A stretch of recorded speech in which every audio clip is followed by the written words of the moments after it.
And I believe with that, we are live. How you doing, everybody? It has been quite a while, I believe. I don't think I've streamed for...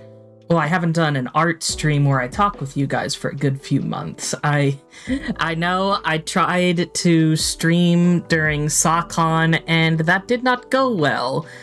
I think what went wrong there was I seldom stream on VR chat to begin with, and when I do stream on VR chat, it's usually limited to like just my small friend group, and usually like when it comes to the voices, we just stick to the voice call on Discord, so we don't have to worry about like, you know, extra sound in VR chat. And I think because that makes the load in VR chat so much lighter, normally streaming on VR chat is fine, but because it was an instance with so many people and all this talking going on and like all this extra stuff to load on top of, you know, OBS taking up a good bit of space, I think it was just too much for my computer to handle, and so OBS just went and shat itself. So that stream was a catastrophic failure despite my best efforts, but that's not to say that SockCon as a whole was awful. If anything, that was probably the most incredible experience that I've had this year, just because like I've been able to make so many new artist friends, and I got a good bit of commissions sold, which I need to work on, and I'll get into that later. I'll talk about that more later. I also sold a bunch of adoptables. I actually still have 3 Homestuck adoptables available in my shop if that's something you're interested in. I have a Teal Blood Mystery adoptable, a Red Mutant Blood that's up for adoption, and I also have a Jade Blood that's up for adoption that I am really, really, really, really hoping to get rid of. Alright, let's take a look at what you're saying here in the chat. Let's see, Katie says, I'm okay, was watching Super Horror Bro Let's Play of Amanda the Adventurer 3, but no spoilers. I appreciate the no spoilers. I know that, I don't know that, Roxas is in the chat right now. I think he might come along later, but I know he's, playing Amanda the Adventurer, and I don't know if he's done with that yet. But thankfully, he's done with Deltarune for now, if I remember correctly, so I can't make fun of him anymore for that, but I can still make fun of him for taking too long. Let's see. Headphone mode can help with the noise, but OBS does shit itself when you are in large instances. Yeah, and that was definitely a large instance. I don't know how many of you were there to see the disaster that the stream was, but there were like tons of people there, and especially a big group nearby, so it was like it was a cacophony of noise, and it was honestly kind of overwhelming, so I actually didn't stay in the instance too much longer than the stream lasted, but I stayed long enough to like get some pictures with the other artists there. I'm still incredibly honored to have been in the artist alley, and yeah, I still have a few more commission slots open and adoptables available for purchase, at least Homestuck adoptables, and some Trociath adoptables are currently in the works. They're not in my shop yet, but they're in the works. Yeah. Amy Double Rainboom says, I have missed watching your lives, and I have missed streaming. I am so sorry that I haven't been able to stream more often, but like, life continues to live and get in the way of internet stuff. So I'm hoping to be able to stream more often, especially because, getting back to commission talk, I got a bunch of commission orders during SOCON, and in fact, there was one commission order that I got well before SOCON, probably like a month before SOCON, and to my greatest shame, it is not complete yet. But that is actually the reason why I'm streaming today, is because I want to work on this commission and I want to finish it.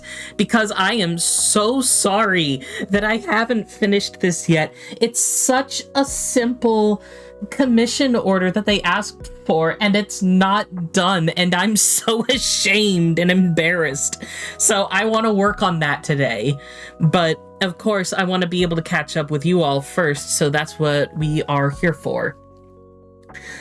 To answer your question, Amy Double Rainboom, basically what adoptables are like, I design a character and like I put it up in my Ko-Fi shop, right? And whoever purchases the adoptable, usually I charge between like $15 to $35, ranging on like design complexity. But whoever purchases the adoptable basically gets to keep that design and use it as their own original character, and that comes with like unwatermarked versions of the art of that character that I drew.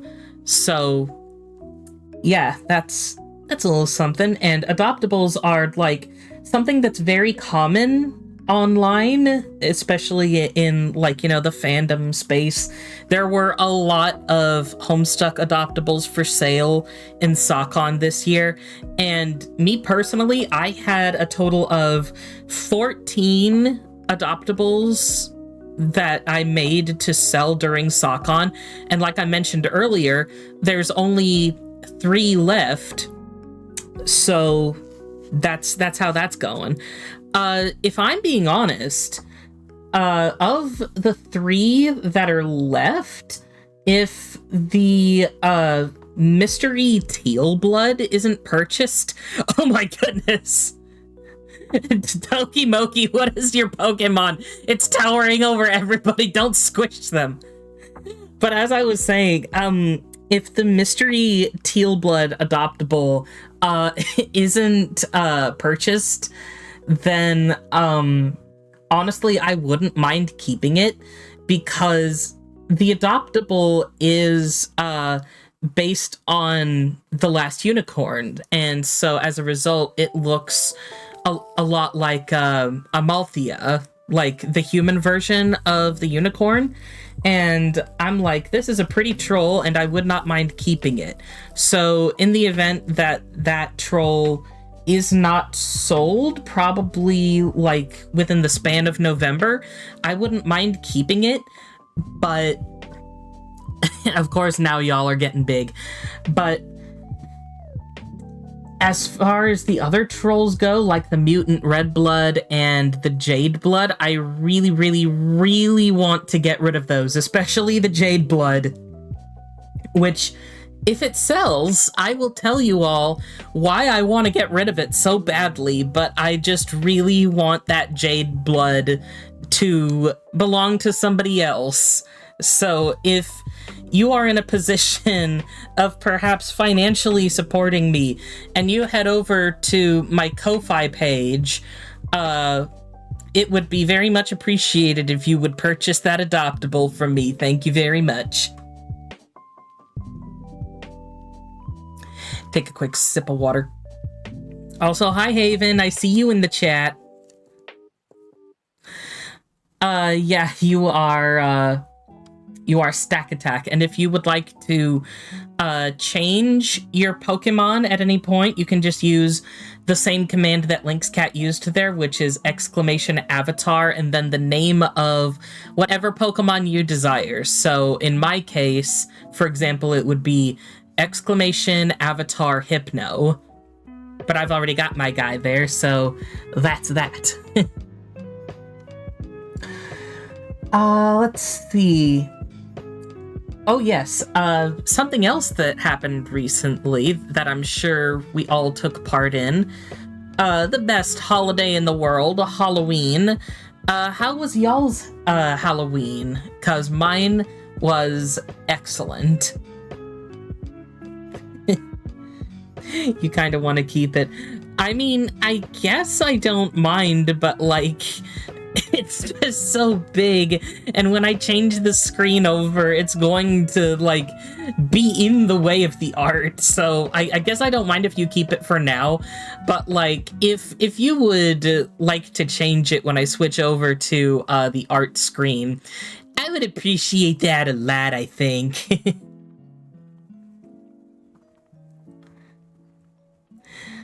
Let's see. It was good. I was doughy and even got a big Hershey's bark. Nice. Fredbear Star says, went well. We watched a lot of horror movies and listened to some thriller. Good, good.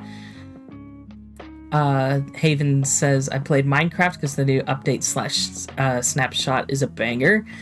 I am happy to hear that. I keep hearing good things about it. The link for the adoptables, let's see, if I'm correct, yeah, you can check out, thank you, Mecca, you can check out a link tree there, and there should be a link to my Ko-Fi page. If not, I don't mind one of the moderators sending the link. Y'all should be able to send links, if I recall correctly, if you're a moderator. If not, then I will do the arduous task of going and getting the link myself. Oh, woe is me. Let's see, next Halloween, Katie is going to be Spampton. Nice. For Halloween this year, I threw a party a few days before Halloween, and for that I was Ghostface because the party was slasher themed. And on the actual day of Halloween, I typically spend that with my dad in his neighborhood, and his neighborhood usually has like little kid trick-or-treaters, and he did this year too. So as a result, I didn't want to be, Ghostface for that and, scare those itty-bitty kids.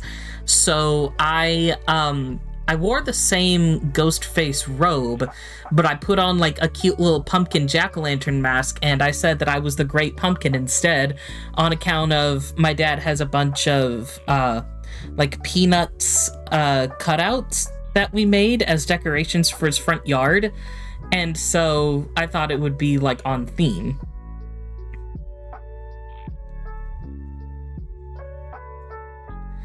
Doki says, Wyatt picked the walking tower for me.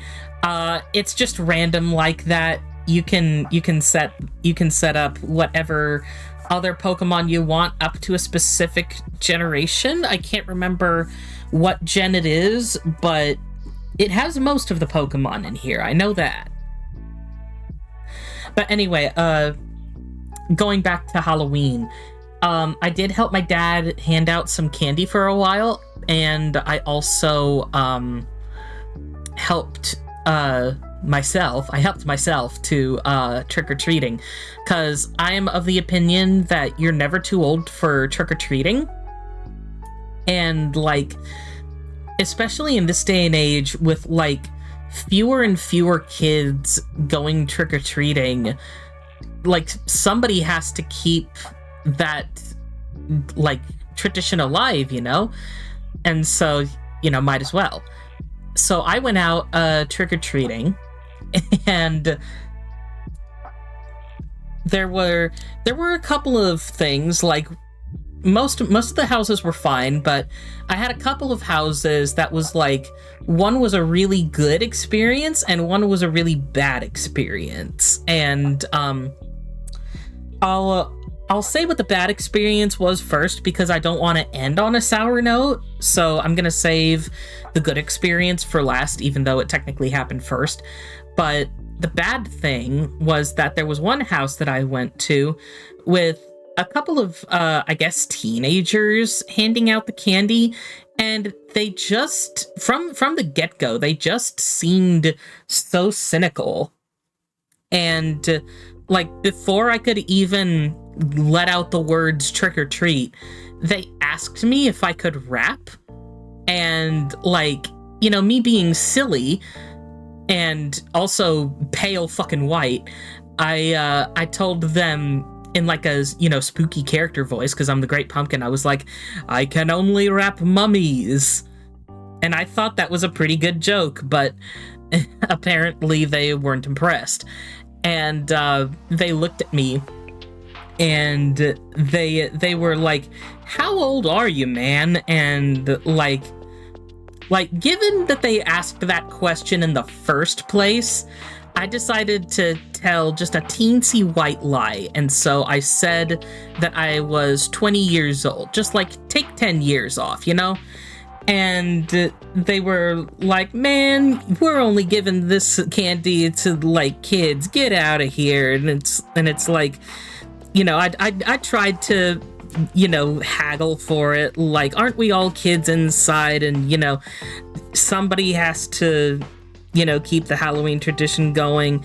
And they were like, you're older than we are. Get out of here. We're only giving this stuff to kids. And like, they were just making me feel all kinds of bad for like going trick-or-treating at 30 years old, even though like for the most part I've seen so many people saying that, like, you know, they dressed up and they got like a bunch of candy to get kids, and like nobody showed up at so many people's doors this year. So I'm like, dude, somebody has to keep this tradition alive. And that's why I have no shame in going trick-or-treating, even though I'm a grown-ass man. But like, to that effect, we move on to the good thing that happened this Halloween. And if you're in my Discord server, you already know, because like the moment it happened, I was fucking ecstatic. So what happened was, I went up to this house. It wasn't like, you know, elaborately decorated or anything, and the person handing out goodies wasn't even in costume or anything. So I was just expecting, like, you know, typical maybe one piece of candy or something like that.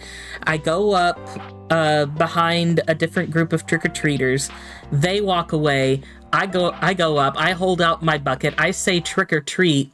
And the dude drops in an entire box of Kraft macaroni and cheese. I'm not kidding. Just the actual blue box that's like, you know, brand name and everything. Not even the cheapo, like, great value stuff. It was Kraft macaroni and cheese. And that, I think, was the best thing I've ever gotten in a trick-or-treat thing.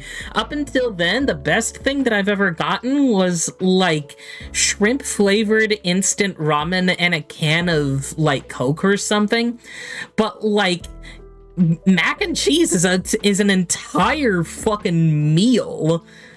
So, like, that was spectacular, if you ask me. Kudos to whoever did that. Whoever handed out Kraft macaroni and cheese for Halloween, you're the GOAT. And like, you know, after that happened, even though the like party poopers happened after that, admittedly, I couldn't stay in a bad mood for very long, because like, how can I stay in a bad mood when I got Kraft macaroni and cheese trick-or-treating? It's just incredible, and I was so delighted at that. And like, I feel like if that hadn't happened, then, you know, the party poopers probably would have gotten to me a little bit more. So once again, thank you to whoever was handing out Kraft macaroni and cheese for Halloween. You single-handedly saved the holiday for me.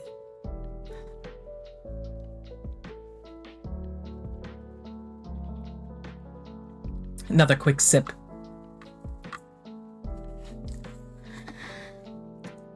Katie says, when I was a kid, I used to hate Halloween. I was scared of it.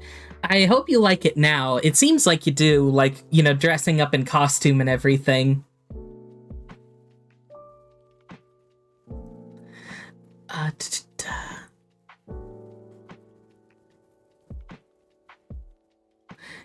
Doki says, a shop in my city sets up this trick-or-treat route with a bunch of business around town. I actually got a treat of a little goodie bag and a free comic. Free comic, that's pretty poggers. I know that, like, there's some places that are so small that, like, trunk or treat is their only option as far as being able to trick or treat and, like, give candy to the kids. But I feel like as a whole, especially in, like, the bigger cities, it's like trunk or treat has been killing Halloween traditions. Because, like, parents will take their kids trunk or treating because it's like, oh, we don't have to walk as much and they can get candy that way, and then they don't have to go trick-or-treating to get even more candy because they already have so much. And then it's also like, oh, we don't have to, decorate the house that way.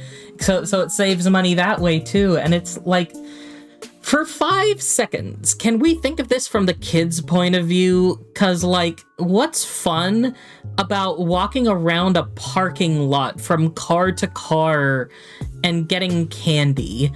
Because, like, walking around neighborhoods makes more sense. Because, like, the decorations, even if they are expensive, they are part of the spectacle. They're part of the whimsy, and so is, like, getting to see a bunch of other groups of people walking around in costumes, seeing what they're dressed up as. And, like, another fun thing about trick-or-treating, as a group especially, is, like, when you get home and you get to trade all of the different candy that you got, and I feel like you wouldn't get that same kind of variety at a trunk or treat. Because tell me, who at a trunk or treat would be handing out Kraft macaroni and cheese, and another house gave me, like, a bunch of, like, Japanese candies and stuff? And that was pretty cool. So it's like, where are you going to get this kind of variety at a trunk or treat? Nowhere, that's where. And so it's just like, parents, I understand if you want to, like, participate in a trunk or treat, if it's like a school or a church thing, but please don't let that be the end-all be-all of, like, candy stuff for Halloween. Let your kids go classic trick-or-treating house to house like you did growing up, because they deserve a chance to make memories like the ones that you have, instead of just making it easy for yourself. Yeah, Connor, I agree. Practicality over tradition is a big no-no.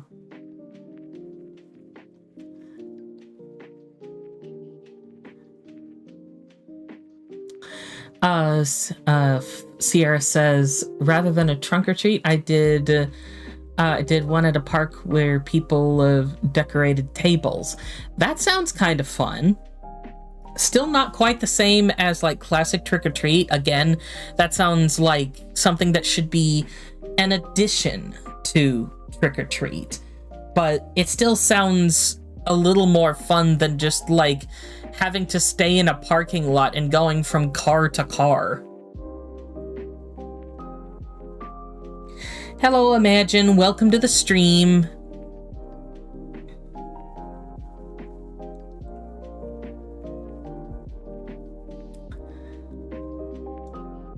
Ooh, I wonder which Homestuck character you saw, Katie. If you can remember it and, like, describe it as best you can in, like, as much detail as you can, I might be able to identify that Homestuck character for you.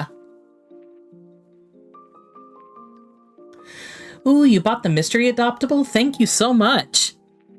That leaves just the mutant red blood and the jade blood that I want gone so badly.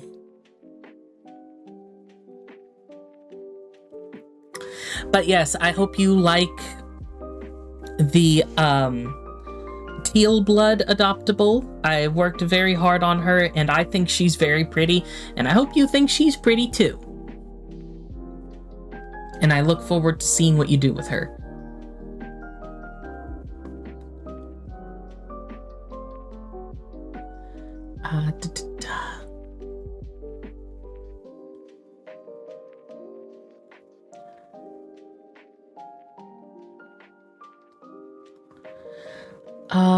Let's see. Katie says, I don't know if I remember, they had the candy corn horns, they had red or black hair, and a symbol. Katie, I'll tell you what.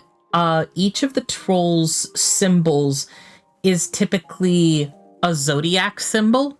So if you look up the zodiac symbols and you can find which one you think that person was wearing and you tell me which zodiac that was, then I will be able to 100% nail which character it was. It was definitely one of the trolls, I know that. You said they had the candy corn horns, and that's a troll. So look up the zodiacs and tell me which one you think it was. Yes, Imagine, you're a frog now. Let's just hope that Doki doesn't step on you.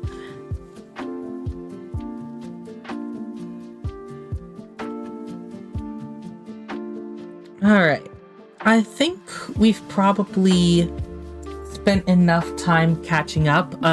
Really quick, I'm just gonna turn my fan on. It is, I get a teensy bit warm whenever I'm, like, talking a lot.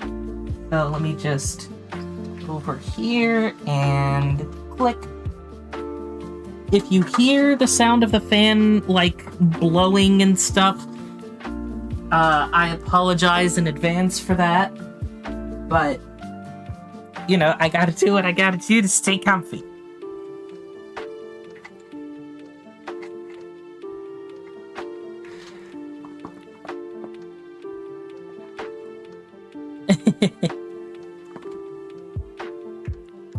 Did you accidentally hit send too soon, Sierra? That's what it seems like you did.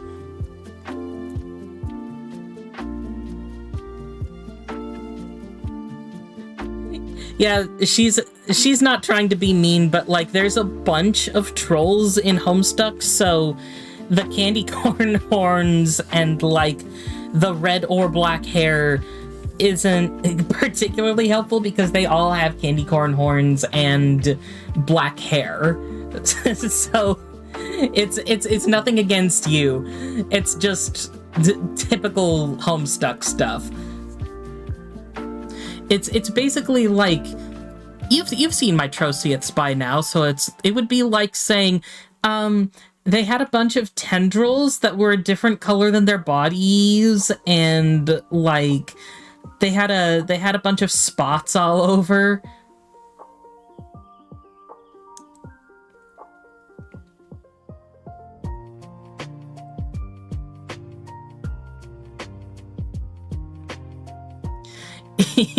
Yeah, it was very much, I saw a guy, he had hair in a face.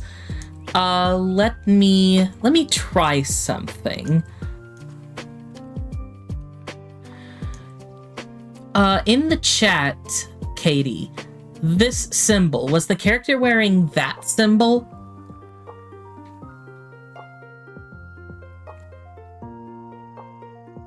In the meantime, let me switch over to a different screen. You might notice I don't have the cloud transition anymore. That was because, for some weird reason, as I was setting the stream up, using the cloud transition made OBS crash. So I'm like, okay, that's enough of that. I'm just going to use the fade, and that seemed to fix everything. It's not called yin yang. This might sound unfortunate, and I guess technically it is, but that is the zodiac symbol of Cancer. It's not that kind of cancer. It's just called Cancer.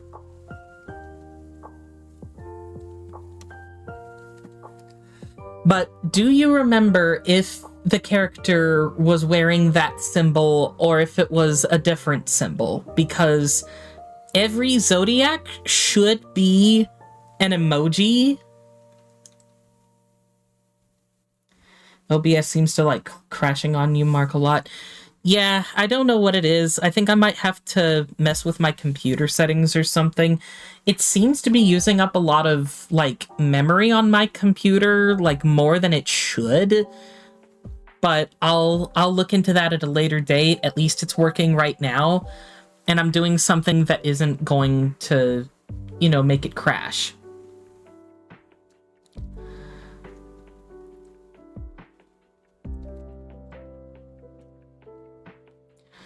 Okay, different question than Katie. Was the person who was dressed up wearing any sort of eyewear? Because if it wasn't the Cancer symbol, if it wasn't Carcat, then the only other person I could think it would be was Terezi, and she, I think, is Libra. Hi, Z. I'm working on your commission because I felt guilty about not finishing it, and I was like, if I make myself have an audience where I, like, work on this, then I'll be able to finish it.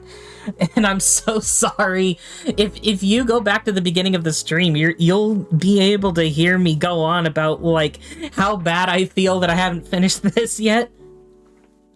So that's why I'm gonna be working on that today. Alright, so then it probably was Carcat then, and just like, maybe like an emo version of him.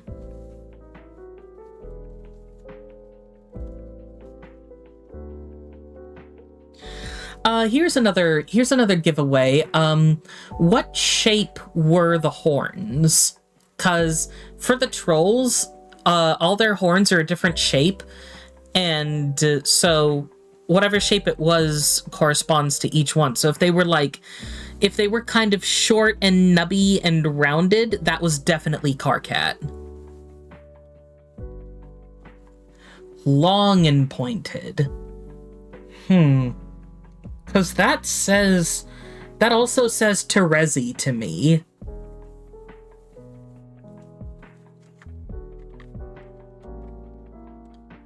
Because Terezi's are long and pointed like that. And she's the only other one I could think of that would wear, like, long sleeves with black and red stripes.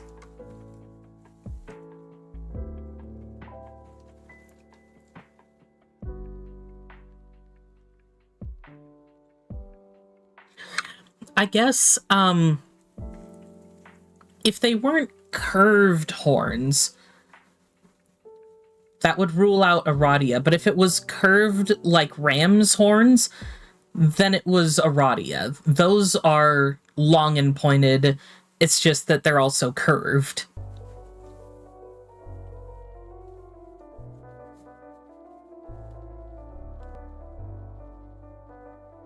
I love how we're just like focusing so much on that, when I need to be focusing on this.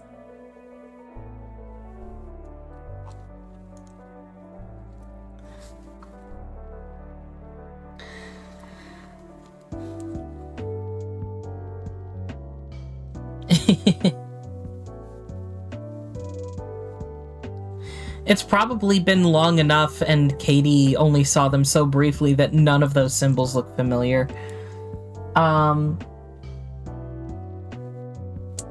So let's see then. I think I'm gonna focus right now on sketching out the face.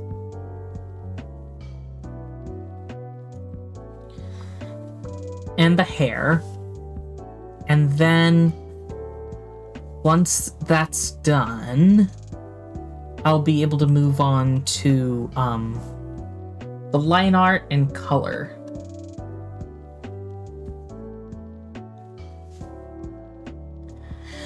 Yeah, Z was like, at first they were like, you know, they wanted a raccoon hat, and I did make a raccoon hat, but they also mentioned that they wanted something fluffy, and I did try to make this fluffy, and they were like, oh, but I don't know how a axolotl hat could be fluffy, and I'm like, you sure about that? You sure about that? You sure you don't know how to make an axolotl hat fluffy? Are you sure about that?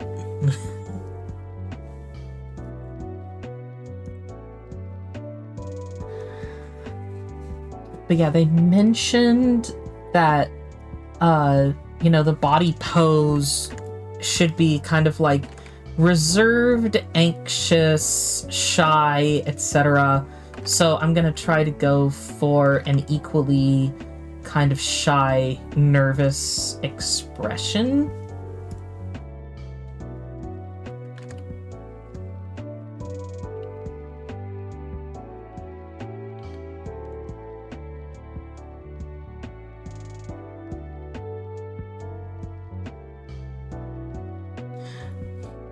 Oh, Z, don't... Katie, don't worry. Z is in the chat, and they are my client.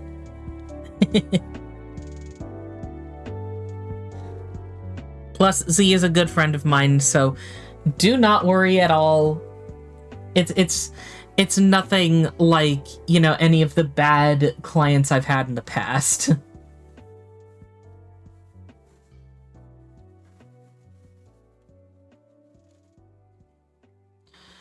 Listen, if it was a bad client, then I might not feel so bad about taking so long.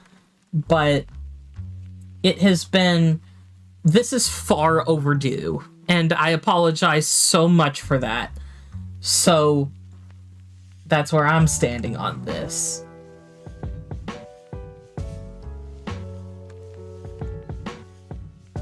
Actually, I shouldn't do the iris just yet on account of...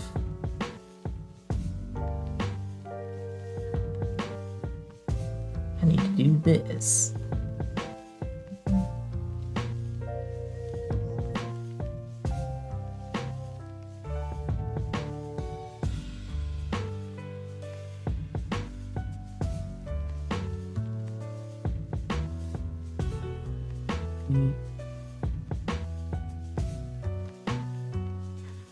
This looks about right, I think. Yep.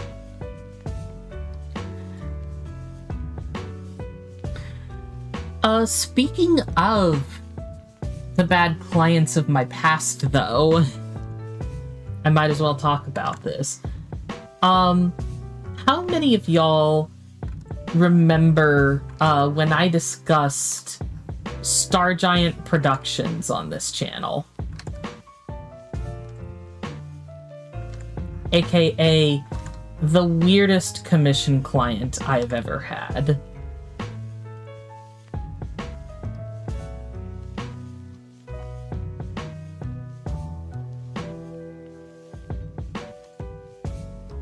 Because, there's a bit of an update in that realm. Nothing as far as, like, you know, me personally goes, but, Star Giant Productions has returned.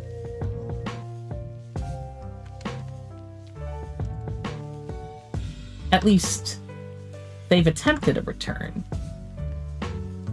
And so, first thing I want to mention, before I talk any further about Star Giant Productions, is that very, very shortly afterwards, after the, like, big call-out from Mr. Enter last year,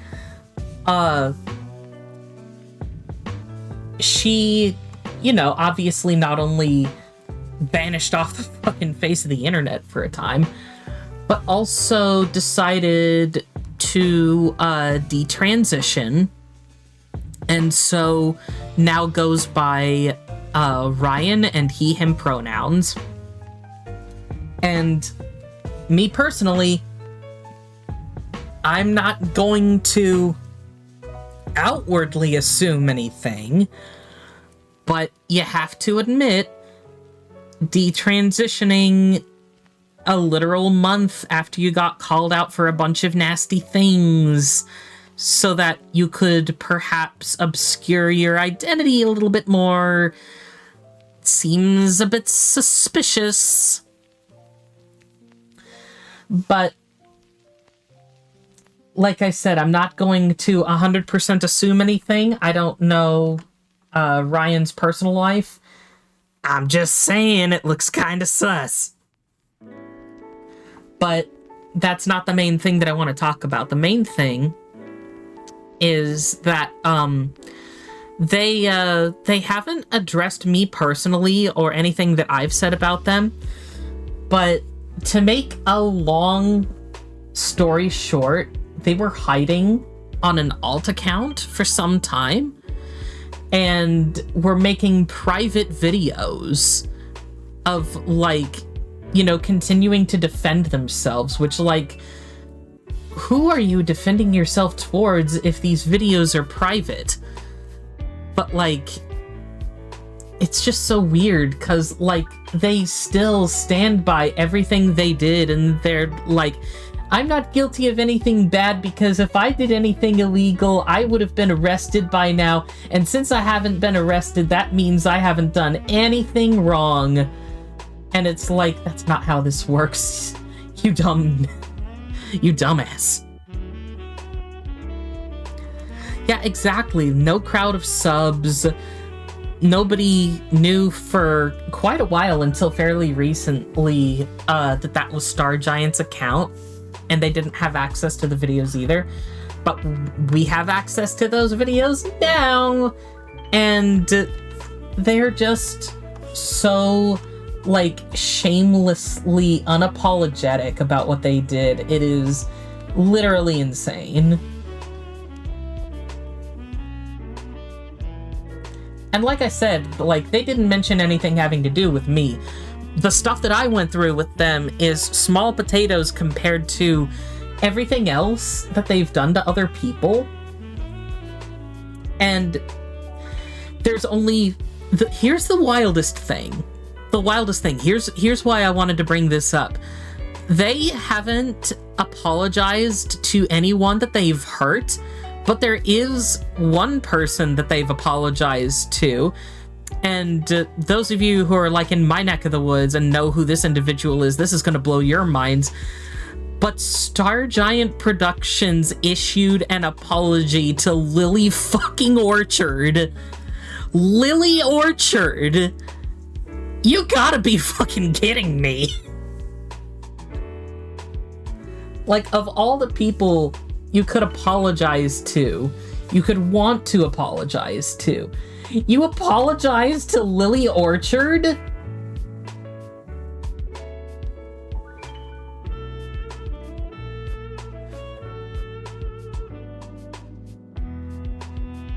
Yeah, one apology to Lily Orchard for making a bunch of videos about her back in the day, kind of, like, exposing what a bad individual she is.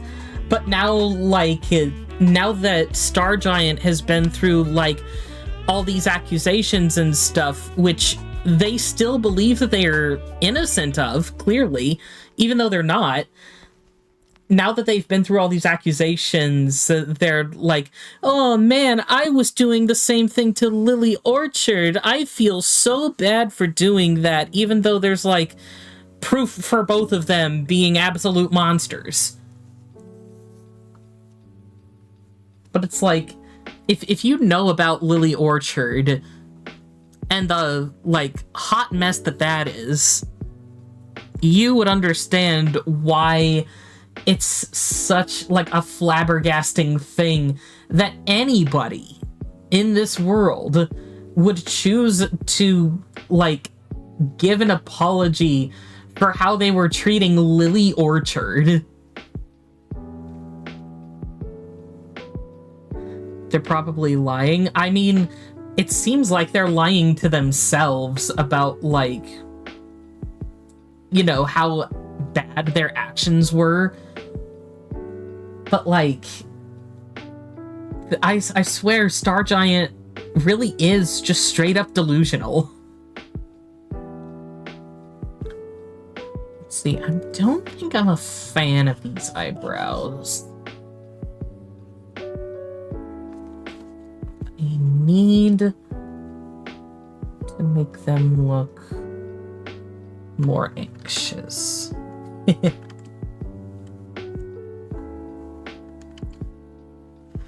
Oh yeah, if you're wondering exactly what the depths of Star Giant's delusions are, with this recent update, Mr. Enter did make another video, as did a new friend of mine, Maddie, who is not only on Enter's team, but also, like me, used to be an artist for Star Giant. And he has documented his experiences with Star, and those are on his channel, so if you want to, I suggest checking them out. But if you do that, please also support his other videos too, because obviously, like, given the whole drama sphere, those are currently his most popular videos on his channel, and like, nobody wants to be like remembered on YouTube or have their most popular videos be centered around something like that. They want their videos that are popular to be of stuff they like making. And there are videos that Nettie has released on his channel that are like, you know, stuff that he likes to make, and those don't get as many views, unfortunately. So if you go to his channel and you do choose to watch the videos about Star Giant there, please also be sure to look at his other videos. He is a fantastic artist. I love the way he renders stuff.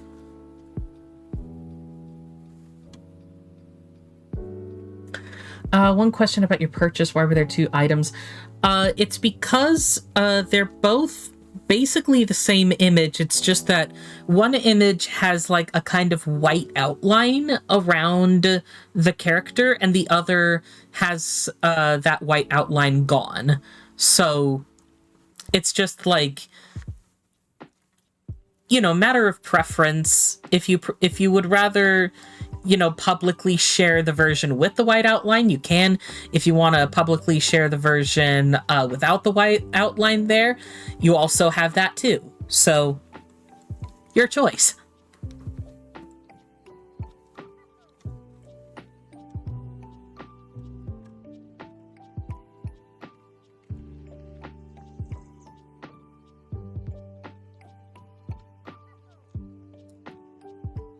Hi, Shiki. Welcome to the stream. I was just talking about a problematic former commission client of mine who is still nuts. But that's pretty much the long and short of it, is they are still nuts. If anything, they're probably worse than before, which is hard to believe, in my opinion.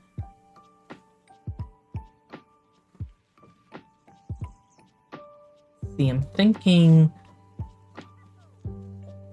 maybe like a couple classic anime.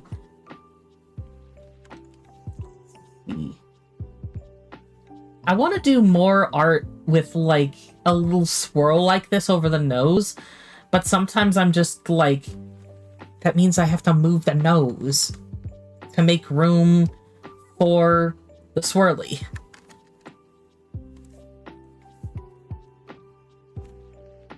And, like, it's cute. It is. I'm just not used to, like, having to move stuff around.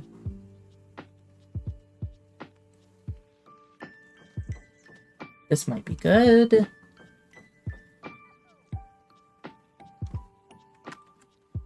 Bigger. Not that big.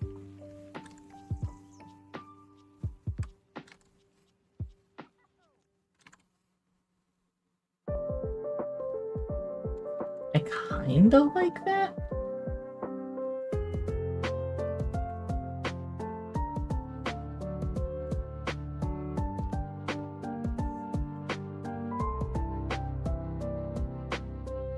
That's better.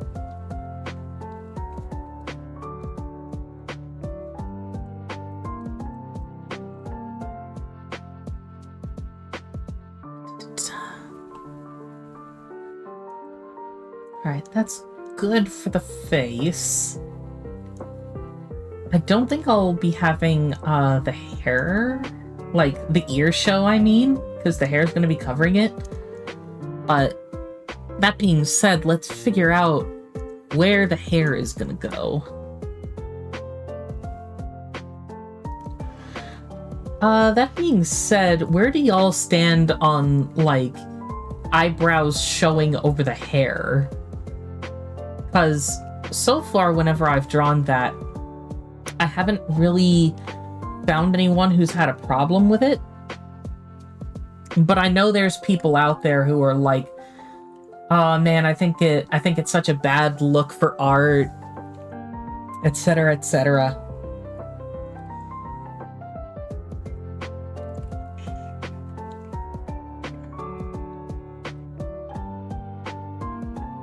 Yes, very fluffy hair. I don't want the hair to be covering the bandages a whole awful lot, so I'll probably just, like, see.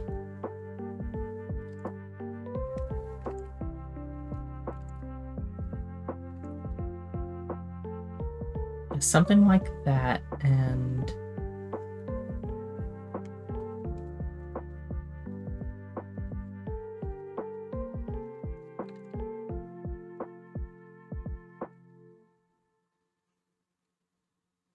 thinking, yeah, probably kind of like that.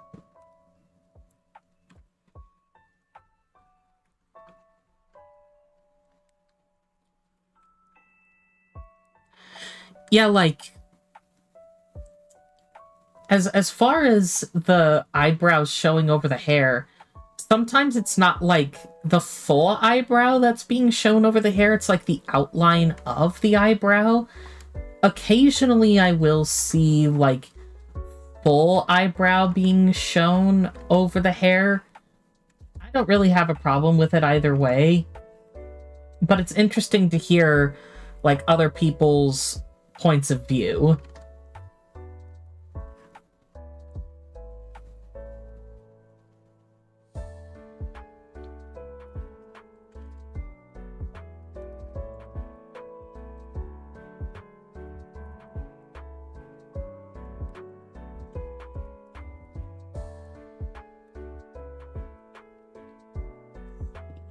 I think I like this.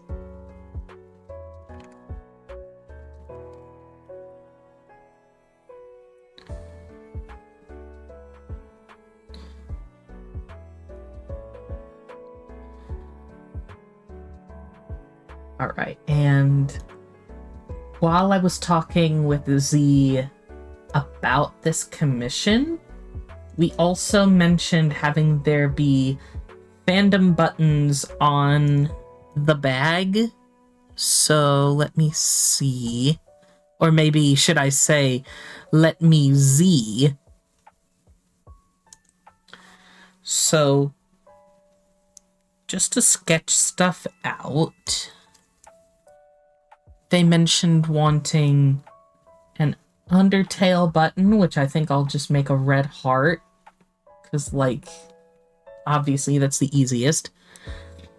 Five Nights at Freddy's. I think for that I'll make, like, sun and moon. Like, have all the rays out, or maybe just half the rays. Let's see, I think Moon's face is on this side mostly, so that would mean that Sun's face is over here. Then yeah, there's the moon. Give it the little sleep cap.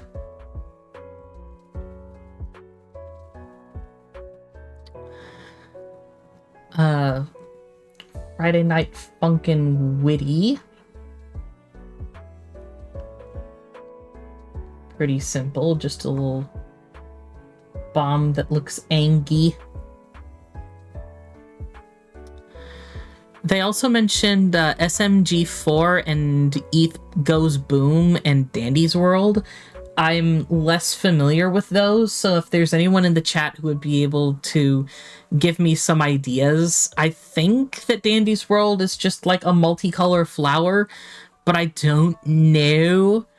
They did also mention Cookie Run Kingdom, so I could probably do like a Cookie's face or something, maybe like the angry Ginger Brave meme.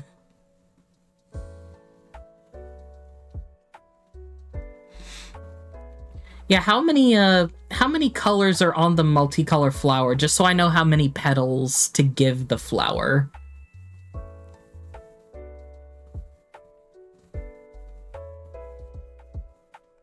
In the meantime, I'll see if I can pull off that Ginger Brave. See, I think he's got a little swirl of frosting in his hair. And then he's got like those angry eyes and a weird grin. It'll probably look better once I'm like doing it in color.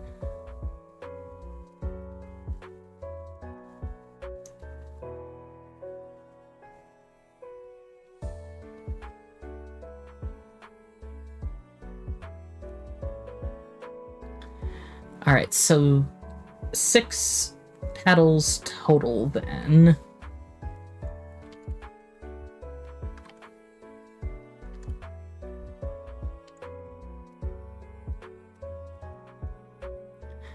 Crazy Ginger Brave is voiced by Finn the Human. Oh, it goes deeper than that, Katie. You wouldn't believe some of the voice actors they get in Cookie Run Kingdom. Like, there's one cookie who came out recently named Charcoal Cookie. And he, if I remember correctly, was voiced by the same dude who voiced fucking Megatron in the new Transformers 1 movie. So it's like, how are they getting a hold of these people?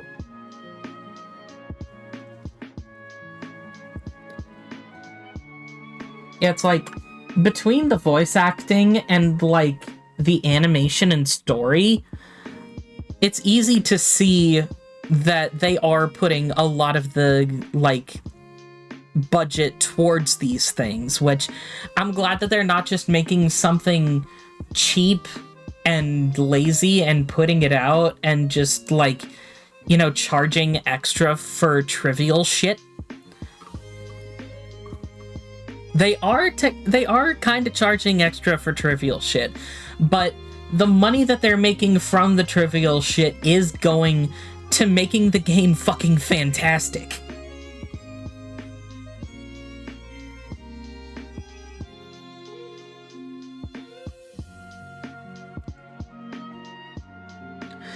Alright, so I guess from what I'm seeing in the chat, a good ETH Goes Boom pin would be the FNAF cupcake. So I guess I'll put the cupcake somewhere here.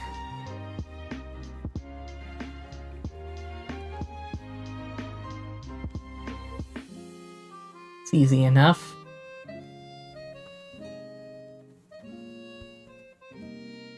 Big old eyes.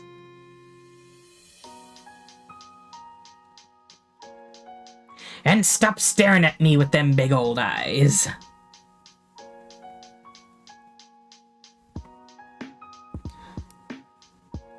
Yeah, and like, you know, Yuri Lowenthal, that's a pure vanilla cookie.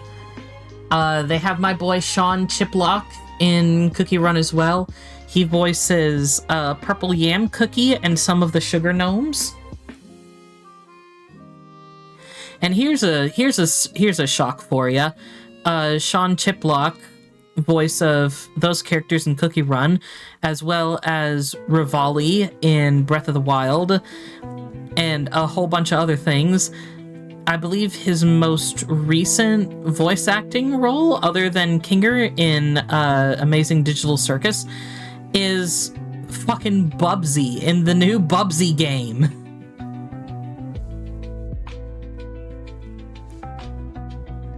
He has the range, darling.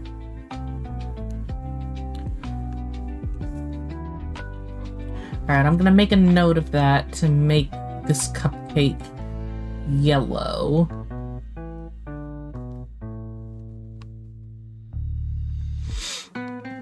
Oh no, my chat is filling up with boas.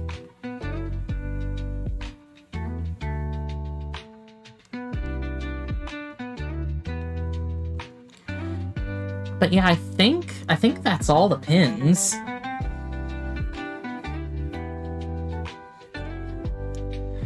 Which means I think it's time for line art. I can probably hide this for now.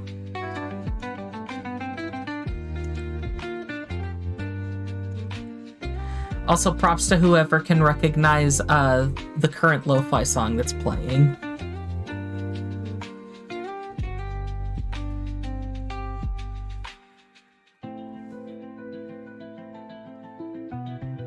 I know there's at least one person in this audience who will be able to recognize it. But she's my Moirail, so I don't know who else will be able to recognize it.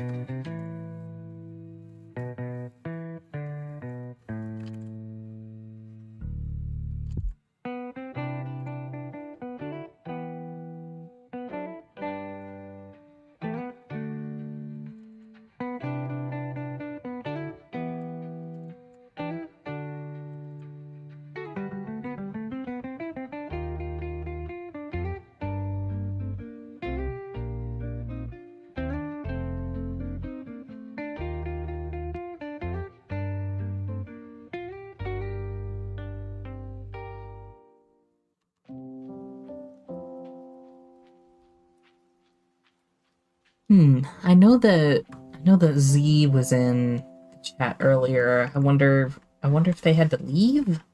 I'm not sure where they went.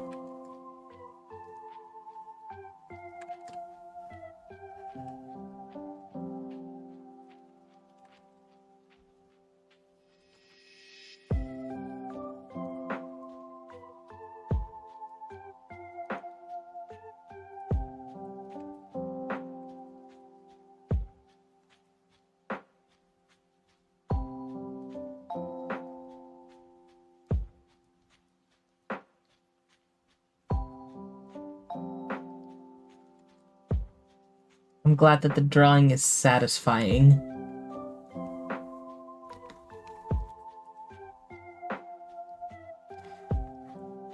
At least it's satisfying to you guys, because doing the line art is the bane of my existence.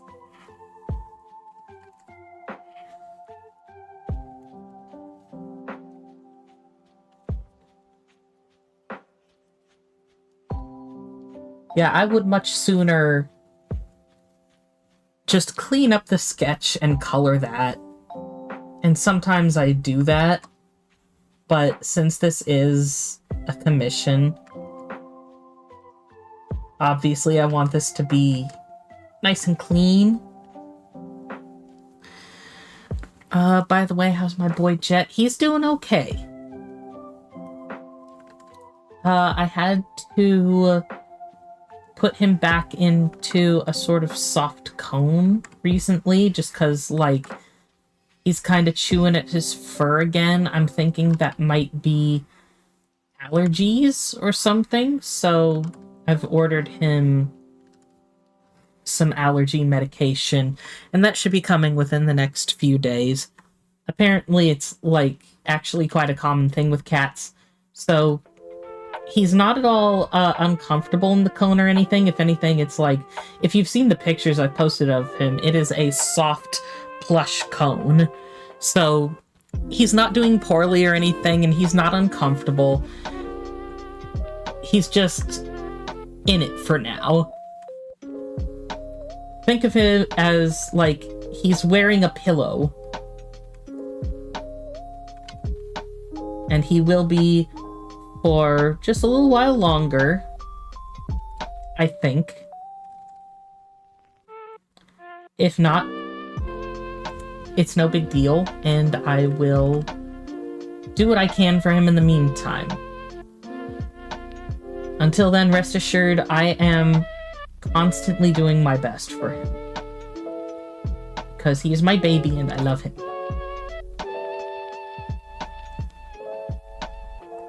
That being said, you know, pet care bills kind of add up, so if anyone is in a position to do so, I would appreciate any sort of financial support towards being able to feed and medicate my old cat. No pressure or anything, but it would be appreciated.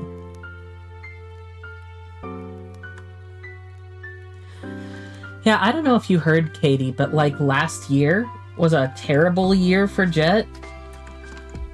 Because like, he was in a plastic cone for, I think, a full year. And I didn't know what was wrong with him.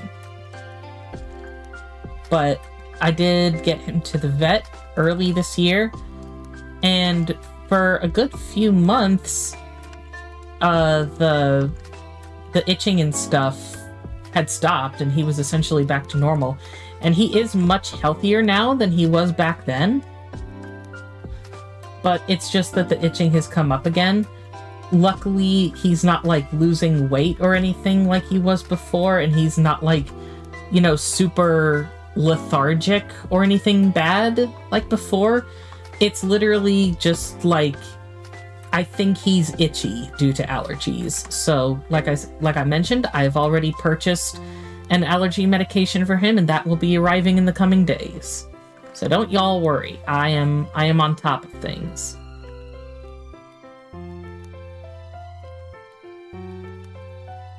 It's nothing to worry about. You don't need to like feel bad for me or anything. I think this is just, you know, the kind of thing that happens when you own a cat and the cat is getting old. They get a bunch of health stuff going on.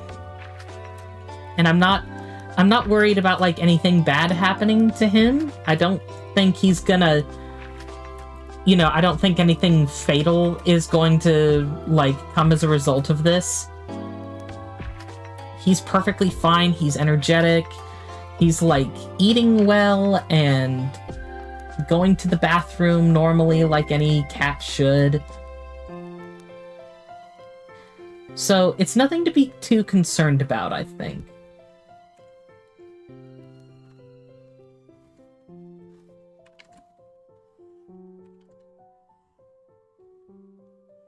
It's just that when there are things like this going on, I feel it pertinent to talk about it because I never know if someone is like in a similar boat and panicking as a result of that. So like me being transparent about this might be able to help someone be like, oh, this sort of thing is normal and there's like stuff that I can try for it. Yes, there is. I would definitely say if you can afford it and you think something is going on with your cat, take it to the vet, get a professional opinion, if you will. But for the time being, I'm thinking I'm just gonna give allergy medication a try and see how that goes with him.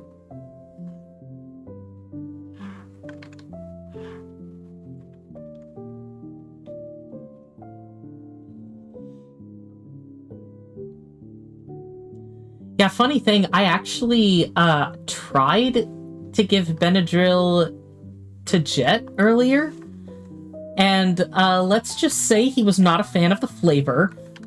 He was, like, shaking his head all over and, like, drooling because he hated the flavor so much. He was trying to get the taste out of his mouth, so he was just drooling everywhere and shaking his head and making a huge mess. And I was like, I'm sorry, while trying to wipe everything up. He was fine. He was just being dramatic. But, like, you know, note to self, I'm not going to try to give him Benadryl again.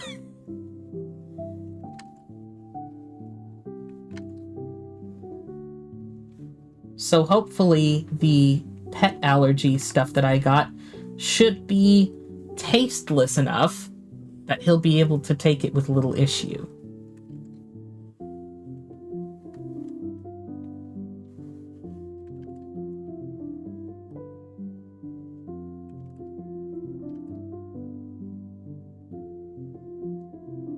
And you already know, he was mad at me.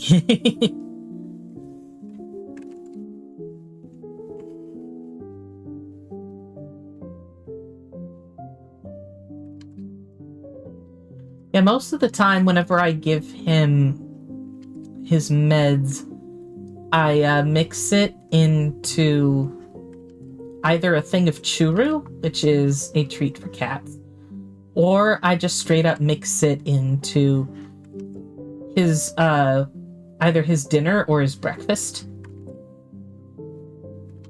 Which is like, I would say half a can of wet food, and that usually does the trick pretty well.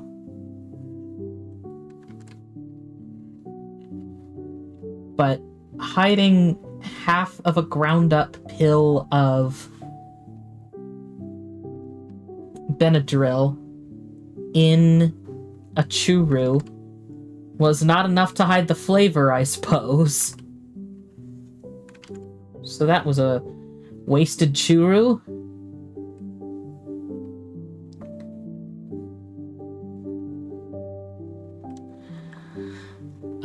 Let's see. Can I have my adoptable turned into a VR chat avatar? Yes, just so long as the avatar includes, like, you know, design credit to me for not the model necessarily, but the character. Like, obviously, I don't want anyone else going, I designed this character, because, like, no, that's not how that works.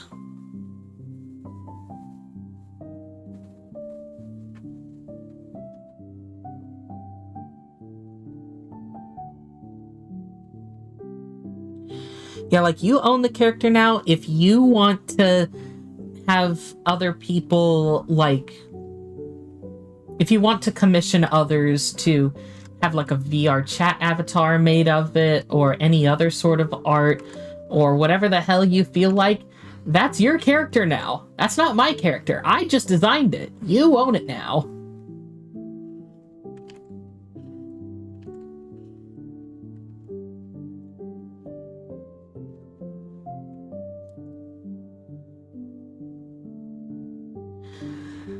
Hiding Benadryl is so difficult. Given Jet, he will spit the pill out of a pill pocket. Treat old boy, but not a dumb boy. You are absolutely correct. Personally, I've never even tried giving him a pill pocket before because I do not think it'll work on him.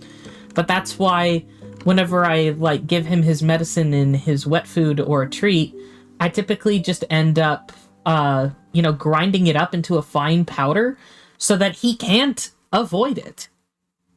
And I mentioned I did that with the Benadryl. That was not a good idea on my part. I was not aware of how bitter those pills are. And I felt so bad about, like, how negatively he reacted to that. So, as previously mentioned, I did buy some proper cat allergy meds for him. And that will be coming in the mail in a few days. Hopefully that will be flavorless enough that I can just do the same thing that I do with the rest of his meds and mix it into his food, no problem.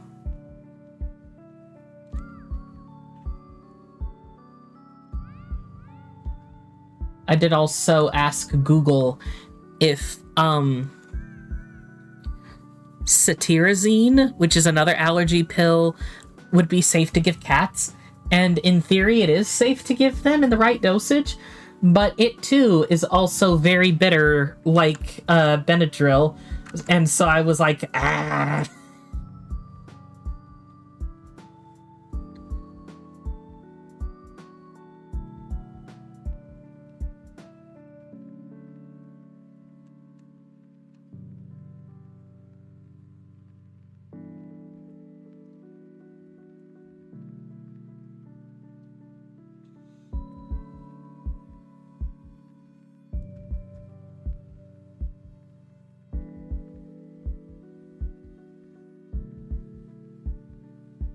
Yeah, the band-aids are mostly just like an aesthetic thing. I don't think that, Z's character here is like actually hurt or anything. It's just part of the aesthetic.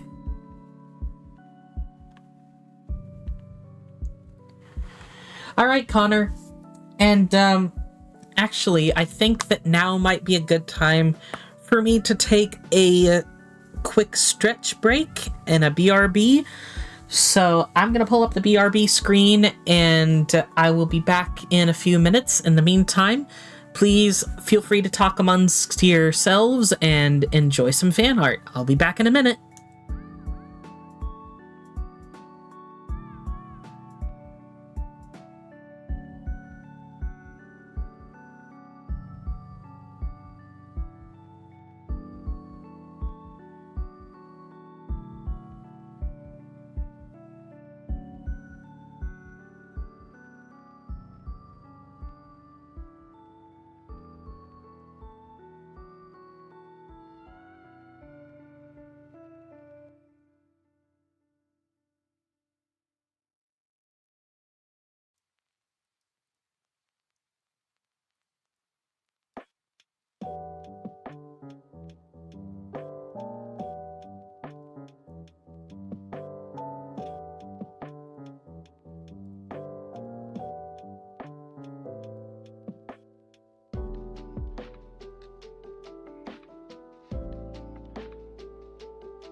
Alright, we're back.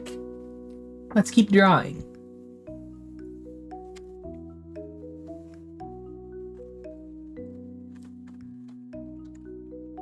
I'm glad that y'all are having fun with the Pokemon thing.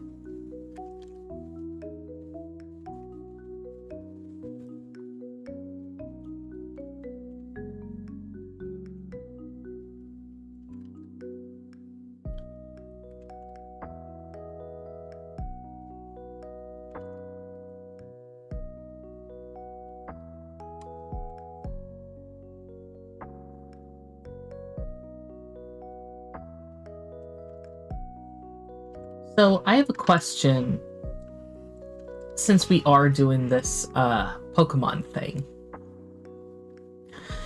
Is the Pokemon that you chose to represent yourself the Pokemon that you think you actually would be if you were a Pokemon? Or is it your favorite Pokemon? Or is it both? For all I know, it could be both. I don't know. I don't live your life. For me personally, I don't think I could see myself being a Hypno, but Hypno is my favorite. So that's why my avatar is Hypno. I gotta have some Hypno rep.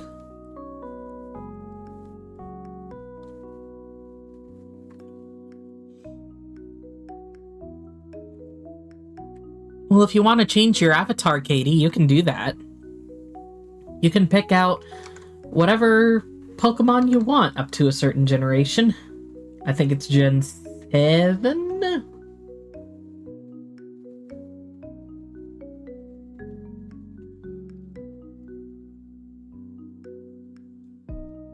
Honestly, I'm surprised you didn't turn yourself into Vulpix from the get-go. I saw you come in, and I saw that you were that turtle Pokemon, and I was like, nah, Katie would definitely be a Vulpix, like, right from the start.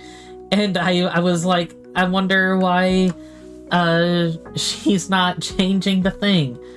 Maybe she doesn't know, maybe if I, like, you know, tell others in the chat how to change the Pokemon, she might follow suit.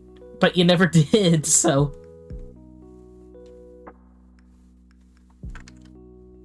I was like, alright, I guess she's fine with the turtle then.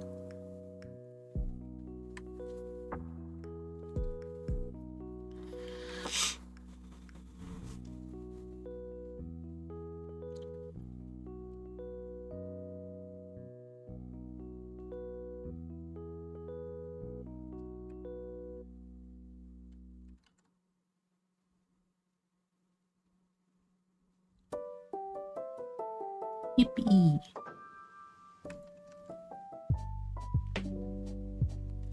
Oh yes, Katie, just so you know, when the Pokemon thing is open, it gives a Pokemon to anyone who uses the chat. So, if you type something in the chat, you automatically get a Pokemon assigned to you. Usually it's random, but like I've previously mentioned, if you want a different Pokemon, you are able to give that to yourself.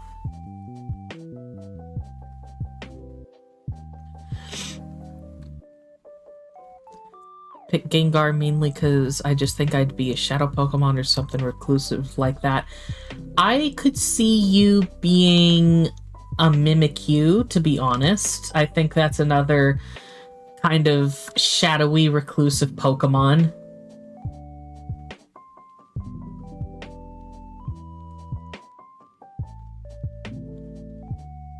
If I remember correctly, that's also one of Sierra's favorites. Is making them shiny programmed in the thing? I do not know, honestly. If it's possible, I would love to be a shiny Hypno in the chat. User Samicon, loved your Homestuck streams. Hello, I've seen your comments. Thank you for leaving those comments. I don't get many comments on my videos, but when I do, I appreciate all of them, if they're nice. You might have noticed, but I also make a series out of the stupid comments that I get. And I think it's been a little over a year since my last stupid comments video. Thankfully, since I don't get many comments, period, anymore, that also means that I don't get many stupid comments. Not to say that I don't get any, I just don't get them as often.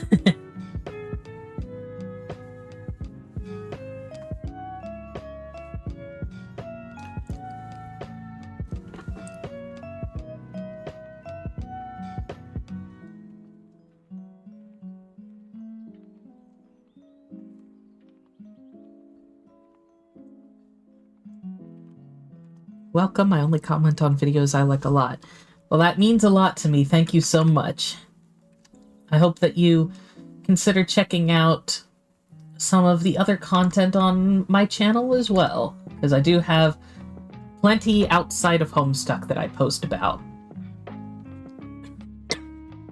That being said, Samicom, did you, get involved at all with SockCon this year, perchance? Stuck at Home Con?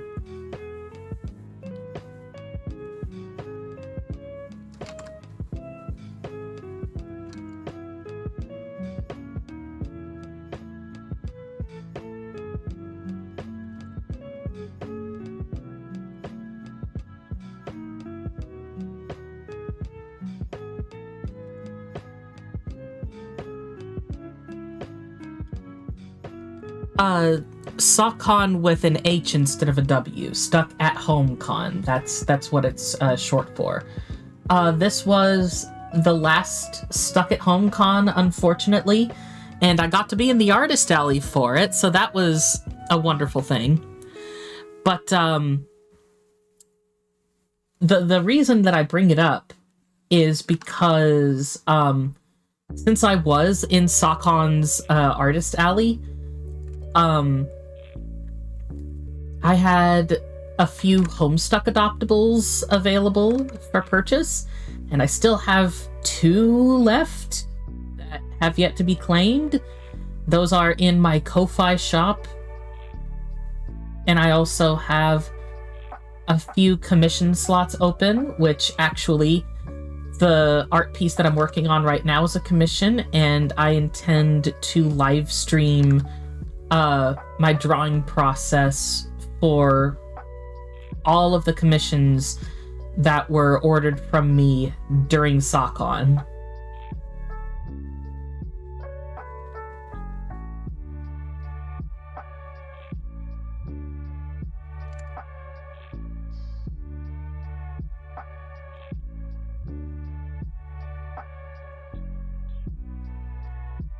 Like, if I remember correctly, give me a second. See if Mecha will respond.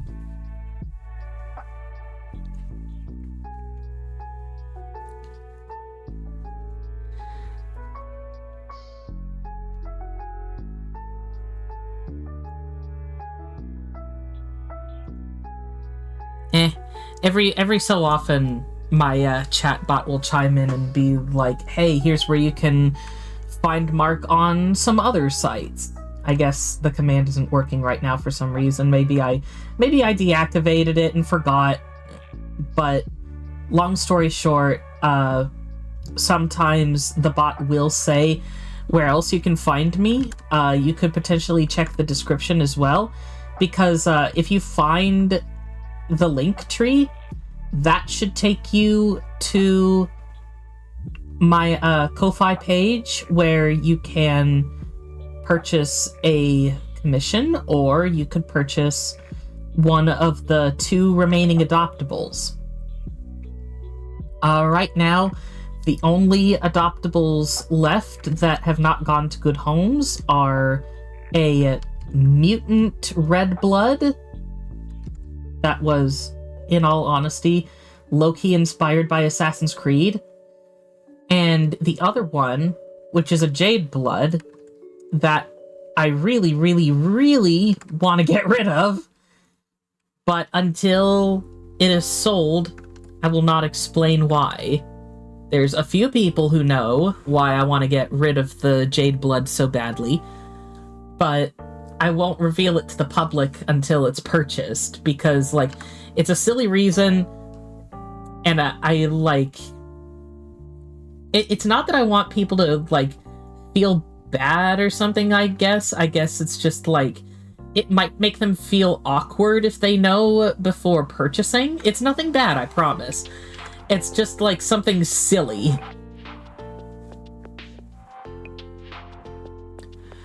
The way I draw fingernails. Yeah, I've been trying to include fingernails in my art a little more frequently. Because I know, like, not including fingernails is, like, a pretty common thing to do. But I want to start, you know, doing stuff that I haven't done as much in the past, just because I've been like, oh, it's too much trouble, I'm lazy, and all that kind of stuff. Alright, let's see. These are some references here. And I think, yeah, that's the one.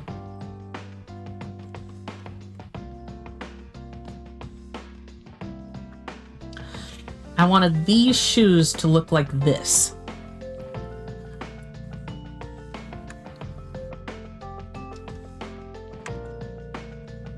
So...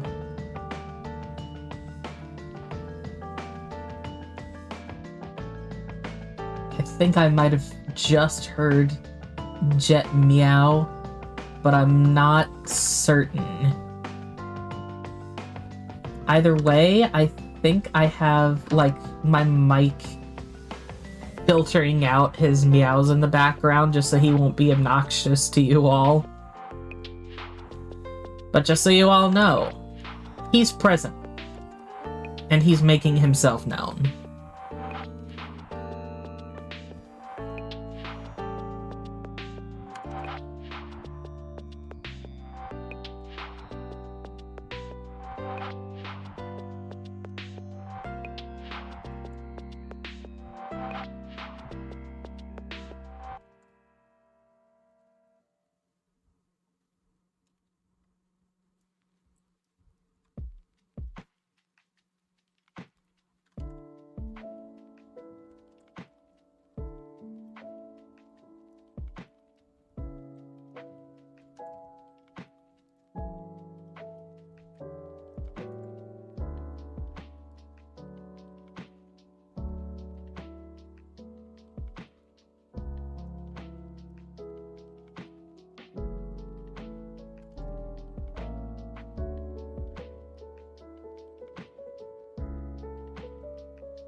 Apologies if I go quiet for long spans of time. Whenever I'm doing stuff like this, I sometimes get into focus mode, and that makes me go very quiet.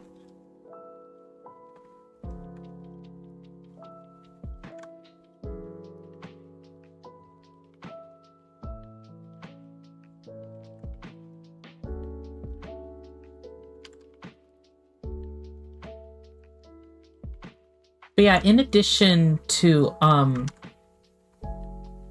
you know, being in the SOCON Discord server as part of the Artist's Alley, if you're not aware about SOCON,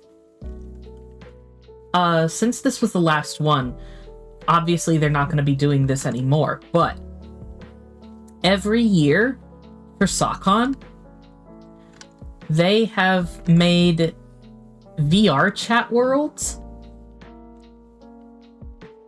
And this year was no different. And as part of the VR chat world, I got to have a booth there with like a little cutout of my troll Sona standing next to some of the stuff that I was offering, as well as like a few items that described me. I tried to stream while I was in the Sakon world, but for reasons that I'm not going to get into now because I already discussed them earlier this stream, that didn't work out so well, just because mostly of technical difficulties.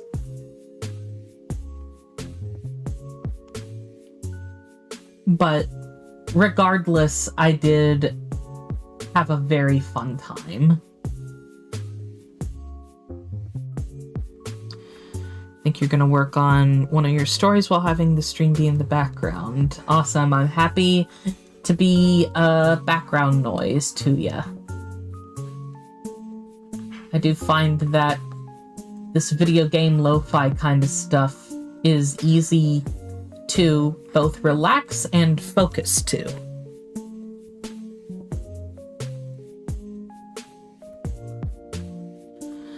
Ooh, somebody bought something. Let me see if I can look and see what was just bought.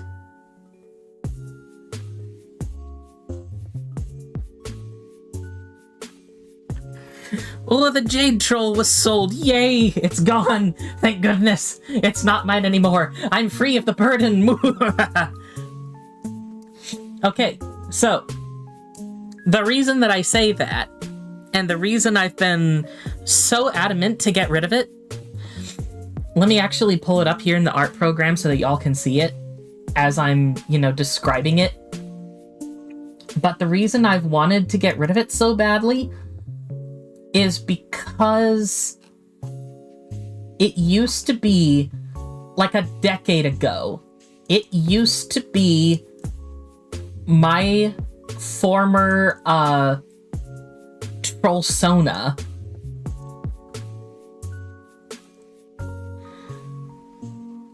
It looks like this. So this is the adoptable that was just bought. But this is how I used to depict myself as a troll round about 10 plus years ago, a little over a decade. And obviously I've transed my gender since then. So this no longer suited me. And since I was like trying to think of adoptables to make for Sakon, I was like, I'm not really planning on doing anything else with this design, and it doesn't really represent me in the modern day anymore. It's just a design now, and I don't really want to do anything else with it. So I'll just like zhuzh it up and sell it to whoever wants it. So thank you to whoever bought it. And I hope you have fun with whatever sort of stuff you do with this troll. It is 100% yours now. So, thank you for freeing me from the curse and congratulations. This is a different art piece that I'm working on for Trociath stuff, obviously. But let's get back to what really matters here.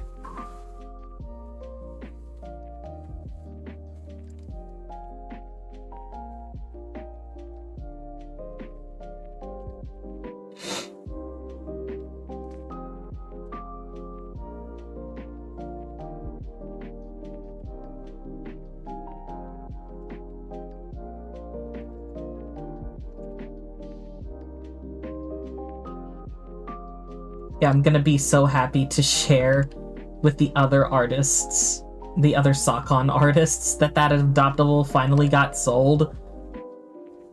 Even though the con is over, the artists have been staying in touch. Just because it's fun. Honestly, I probably should have sent them the link to the stream as well. But I forgore. I'll have to remember to do that in the future.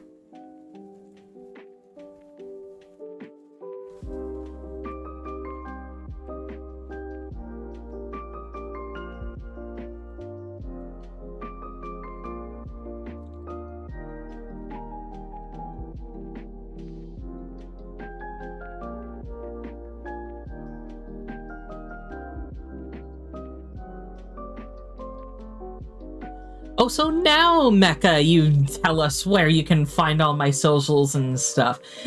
Now! Not when I'm asking you to, but now! I'll have to check on that, like, socials command.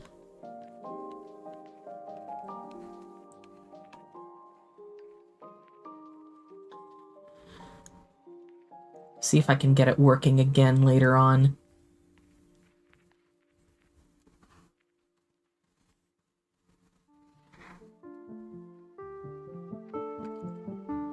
Speaking of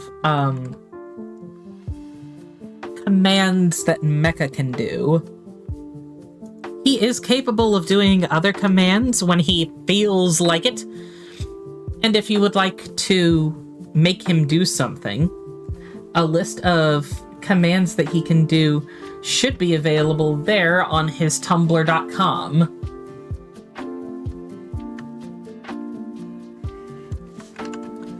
There's sound commands, such as the newest and most favorite that you guys seem to like, which is "You're taking too long."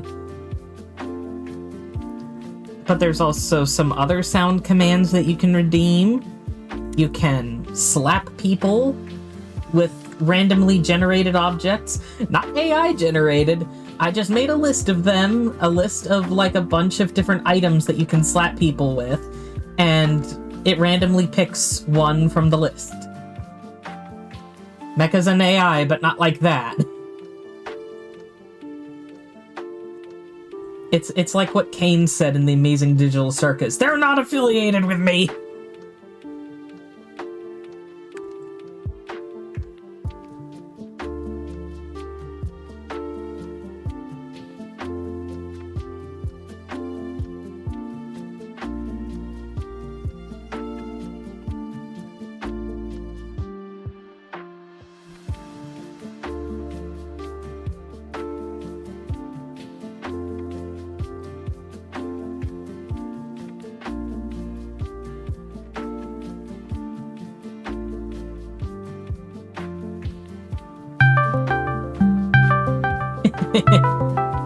I'll admit that got me to jump a little bit.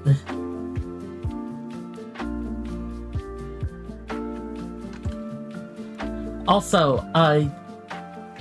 as you can probably guess, you should be able to hear the sound commands whenever you redeem them, but if for some reason you can't, please tell me. Because obviously, y'all should be able to hear it.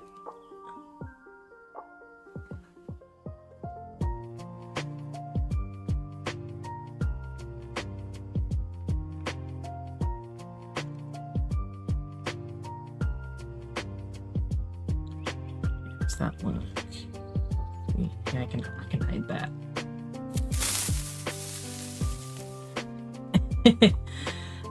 Funny thing about that creeper sound, I put it in specifically for when I'm streaming Minecraft, and it has been around when I'm streaming Minecraft.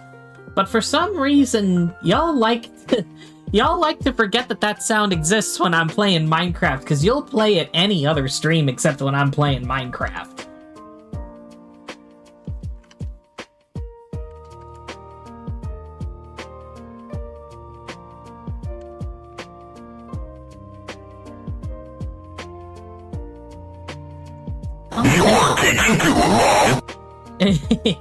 Come to think of it, though, I think the last time I streamed Minecraft was about a year ago to, like, help cheer everybody up from, you know, American politics, that's all I'll say. But, like, given American politics recently, specifically like the mayoral elections and other smaller elections, and how well those have been going.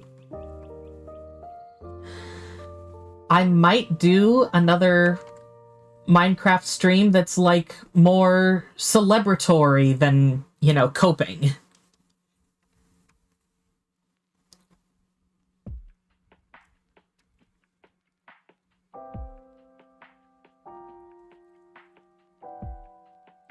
I'm glad you're liking the line art. Like I said, this is my least favorite part of the art process, but I'm happy to do it for, you know, commissions.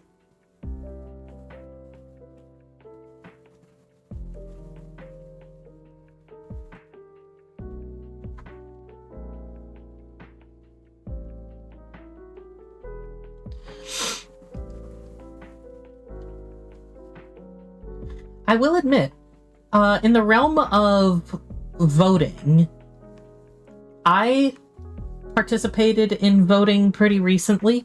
Like I said, just like, you know, general mayoral election. Yes, Jet, I can hear you. Yeah, general mayoral election and like literally 2 other things on the ballot. And the person that I voted for didn't make it as far as like becoming mayor, but I'm not unhappy about who did become mayor, because the person who did become mayor here where I live is not only the first mayor ever of this heritage. I think it's Hmong. But also this is the first woman mayor of this city ever. So, you know, historical moment. And as previously said, I am not at all displeased or unhappy with this outcome. I think she's going to do a good job.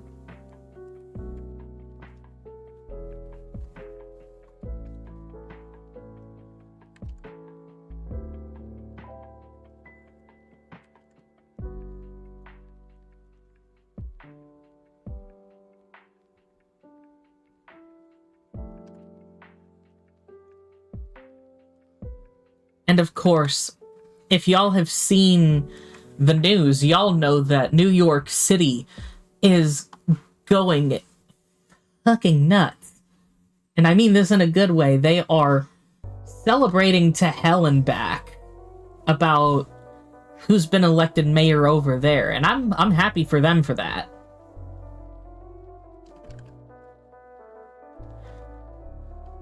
Yeah, thankfully, I don't think I've heard of, you know, anything bad coming from this election. So, congratulations to everyone. And maybe I'll have, like, a Minecraft celebratory stream soon. But one thing that I definitely know I want to also stream is that, about a year ago, I think, in addition to that Minecraft stream, I did a stream where me and a few friends of mine, it was originally supposed to be just 2 friends, but then all my friends started being like, oh, I want to be in this, and I couldn't say no. But we streamed mouthwashing on my channel, which is a fantastically written game. And recently, as part of the anniversary of that game, the devs have released a free DLC, which, like, it's nothing to do with, like, you know, extra plot or anything, no extra storyline. Pretty much all that it is like the beta builds, I think. So, like, I think alpha and beta. So it's like the work in progress builds of the game. And from what little I've seen, I haven't looked too deeply into it, but I've looked just a smidge. There's, like, some really silly stuff in there. So it's more comedic than, like, the actual plot of mouthwashing. So I guess the devs decided to bless us with something silly since they know that this is a pretty tragic game. But either way, that's something that I want to stream too with Roxas and Vanessa. Maybe I'll invite a few friends, I don't know. But definitely them for sure. And yeah, I'm hoping that I'll be able to do that sometime soon. But from the looks of my calendar, November in particular is a very, very packed month. Especially with, you know, Thanksgiving plans to consider. But I'm hoping to get that done. If not in November, then sometime for sure.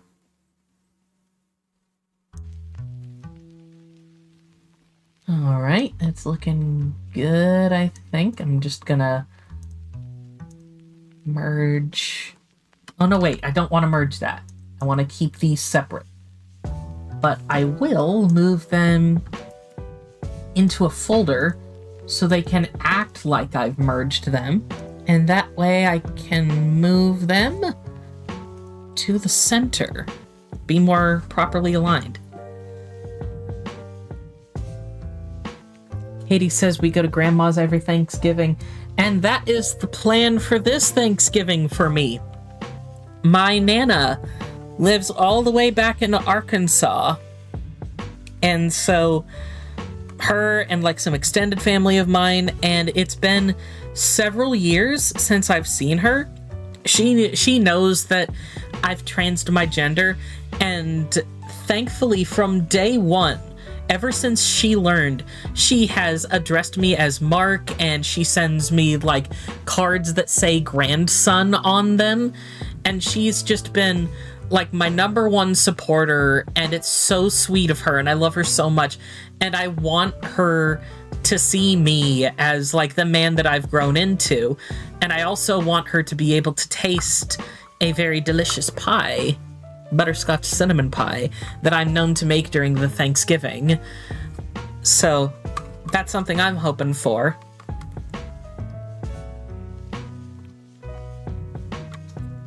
It does mean, however, that there is someone else that I'm going to have to kind of put up with being around.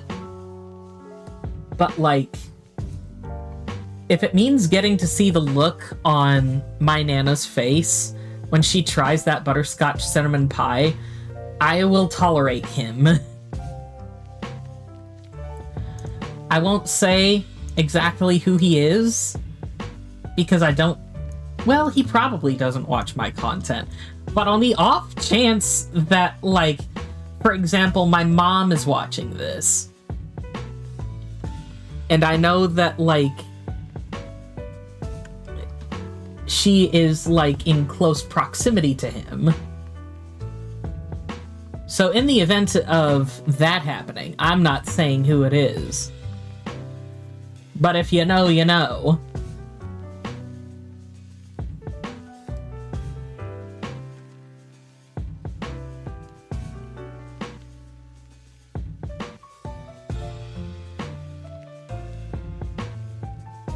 Yeah, other than my Nana, I'm also looking forward to seeing my cousin, who, get this, is named Marcus.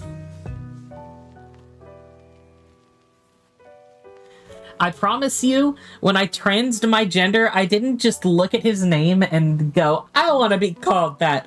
Literally, I'm one of those people who, like, had my dead name, right?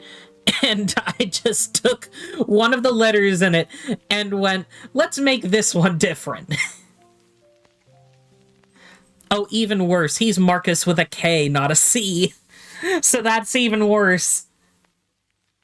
I was just like, I like Mark with a K.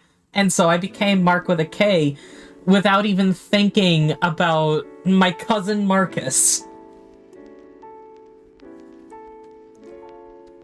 It was an accident, I swear.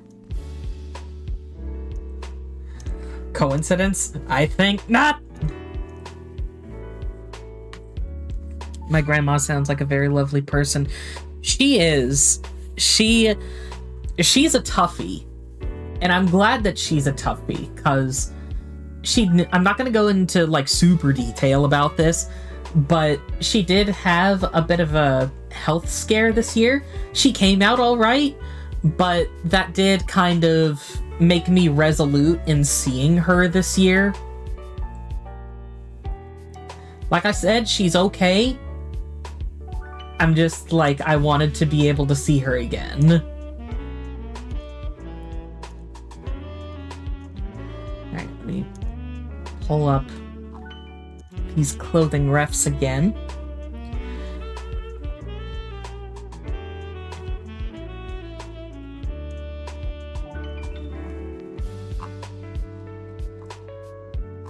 Alright, I wonder... I'm gonna look in mine and Z's DMs real quick. Just to see if there's, like... I tried looking for the word Sona to see if I can, like, have that updated version of Z's Sona, because I know that was updated, and I can't seem to find it. And I want to get the skin color right.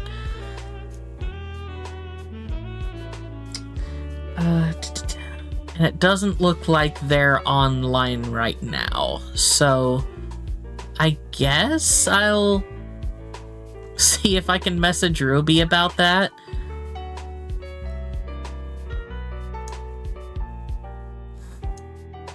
Yeah, like, hey Ruby, I'm streaming Z's commission right now and need their updated Sona reference. You wouldn't happen to have that, would you?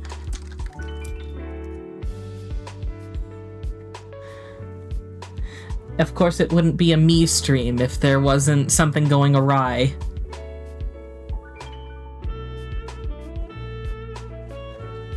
While I'm waiting on that skin tone, however, I might try and focus on, like, the clothes.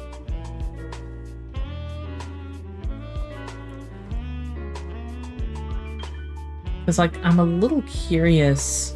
I kind of want to give them this color palette, but I also like some of the pinks from this one. See, keep that. Keep that.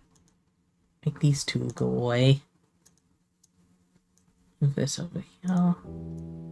And this up here.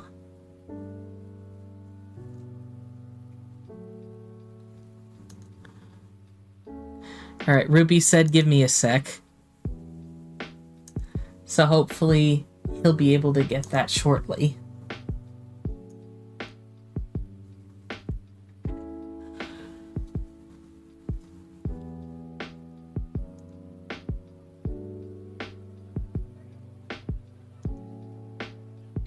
I'm thinking maybe the axolotl should definitely be like a light blue. These two colors, I think, will fit the axolotl. In particular, the cyan for, like, the main body, and then this sort of periwinkle hue for some of the accents.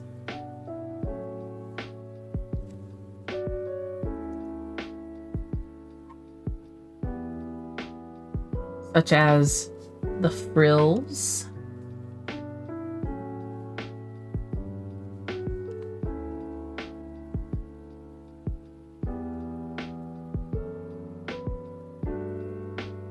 Yeah, I'm very lucky that, like, I'm the kind of person who goes digging for, like, you know, references for outfits and stuff that my clients would like for their characters. That helps make the process a little easier for me.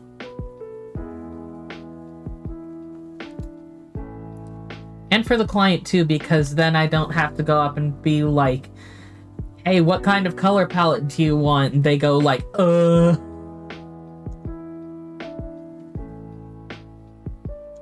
Alright, I'll use the light pink from here as the tongue or the mouth of the axolotl.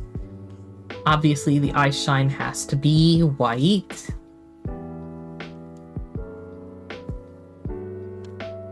And I'm thinking if I do a bit of line art color too, this darker pink can be blush, maybe, or given that it's a blue axolotl blushing, maybe that pink would be more of a purple? What do y'all think? Do y'all think the hot pink or the purple makes for a better blush for the axolotl? Let me know in the chat and I will adjust that accordingly.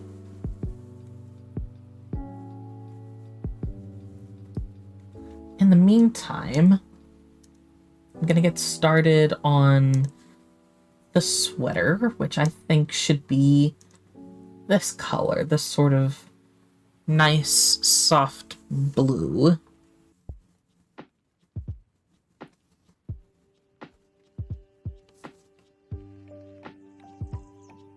Okay, good. I can see it against the periwinkle a little better.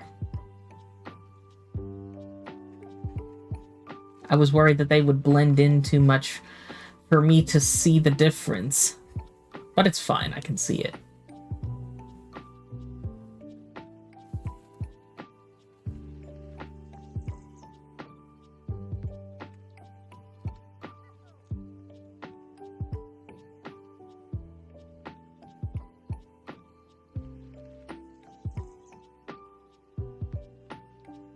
Yeah, something funny about, like, this sort of periwinkle that I use as the base when I'm coloring and stuff a lot of the time. I, for the longest time, thought that this was like a sort of lavender purple. I don't know, it just seems kind of purpley to me. I don't know if anyone else thinks that this looks at all purple to them, but when you, like, select it on the color wheel, or use the color picker, you know, it, like, there's no red to it at all. It's just, like, blue. So, there's no purple color to it in the slightest, it's just blue.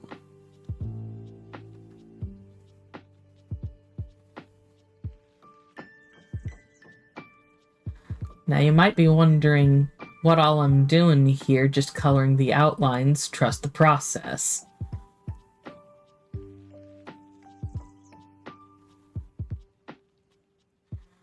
Katie mentioned Bluey. I do like Bluey.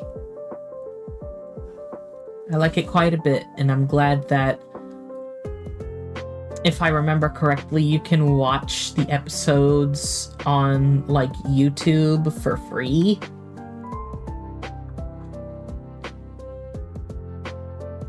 And I appreciate, too, that they're able to post the episodes that would otherwise be censored or not present on Disney Plus, because that's a thing, and I think it's stupid. Alright. Now for the actual trust the process part of the process. Boom. Just like that, a sweater is colored in. Alright, let me see.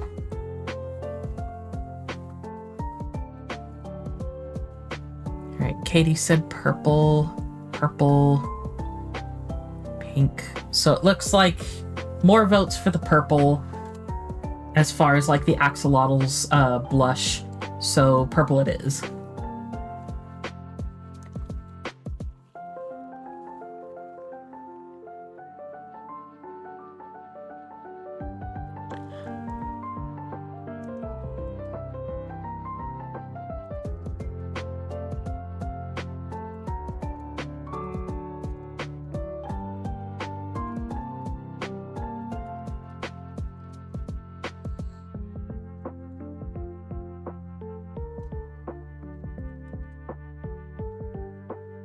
The only reference that Ruby has is like the alien Sona, and I'm like, I need the human Sona.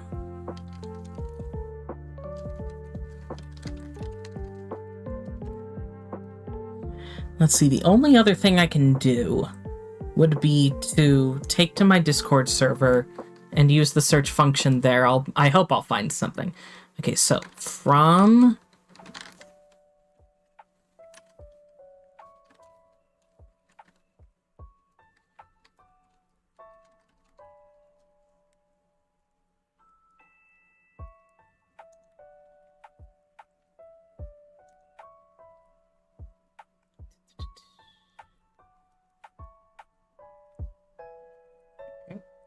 Yeah, copy that.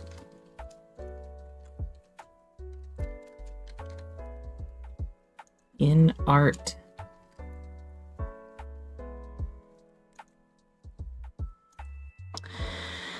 And of course, there's like a stream mode that Discord has, and it's screwing everything up as far as trying to search for stuff.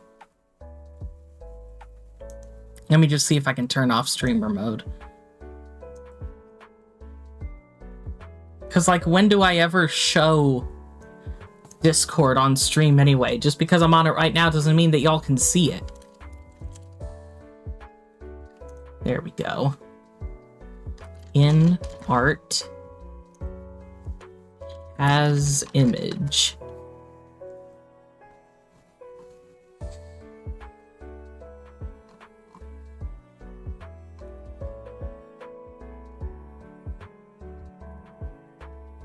There it is. I finally found it. Yippee.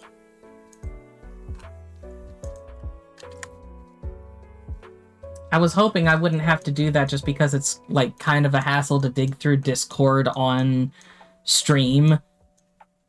But it's not too much of an issue. I'm just being a baby. But yes, skin color obtained. We can finally fill in that. Oh, hi, Ruby.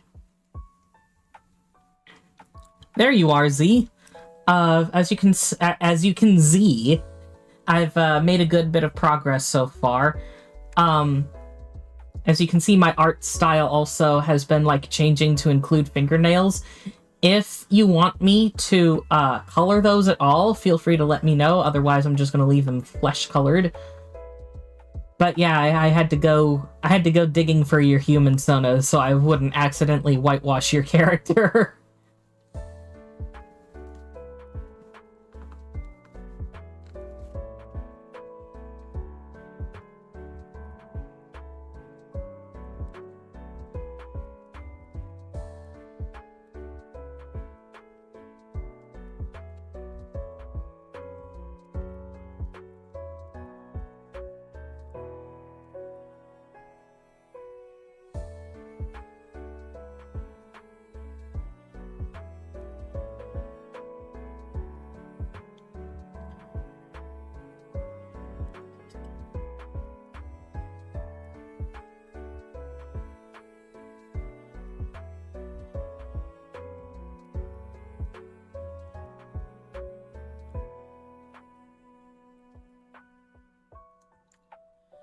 Oh, and also, Z or Ruby, whoever's, like, still listening and available, I remembered that, you wanted a Dandy's World pin on your bag. I just don't know what colors the Dandy's World flower is, or the ETH Goes Boom cupcake for that matter, so if I could get some visual references of those that I could, like, nab the colors from, I would appreciate that an awful lot. Color the nails, and it's all good. Feel free to let me know what color you want the nails to be, then.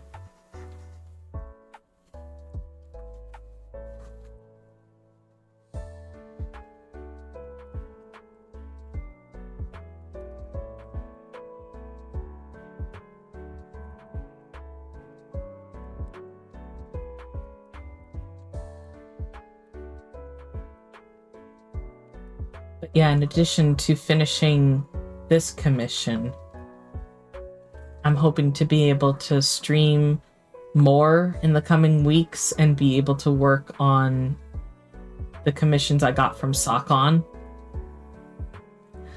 And, like, I already feel bad about taking so long with this commission, right? But, like, I would have felt even worse if I started working on the Sakon commissions while this was still a work in progress. And so I'm like, I'm gonna finish this first.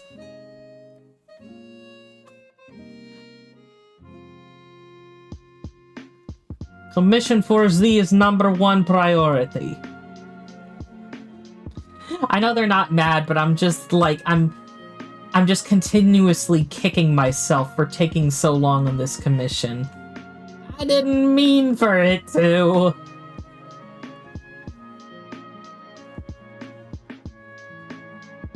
But I figured if I stream it, it'll make good content. And that way I'll also get it done. Because people will be able to watch me on stream and, like, make sure that I finish the dang thing instead of getting distracted.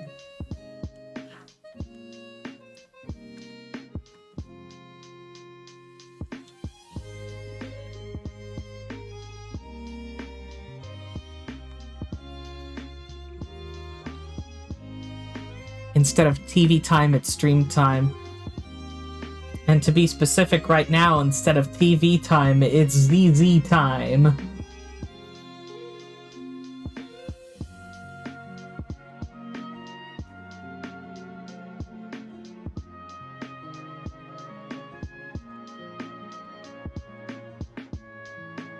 Alright, that's all the skin.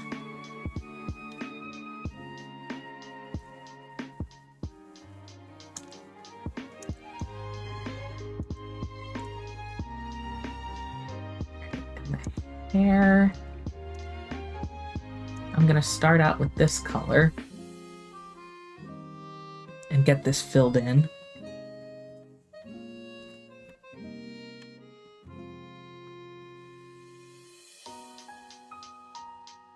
Just because I'm filling in all of it with this color now doesn't mean I'm going to be leaving it as just this color. Trust the process. Hashtag trust the process.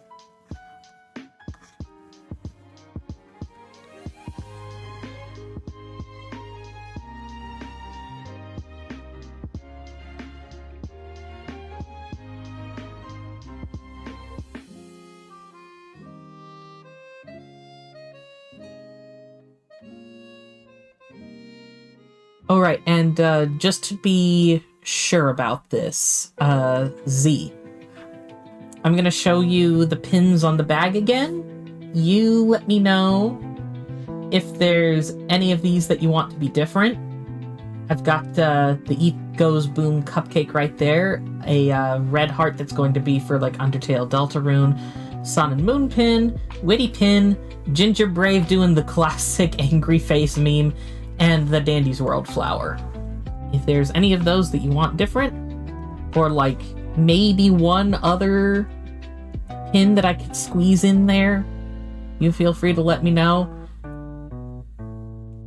You best believe that after how long I've been taking, I am not going to charge you extra for any sort of revisions.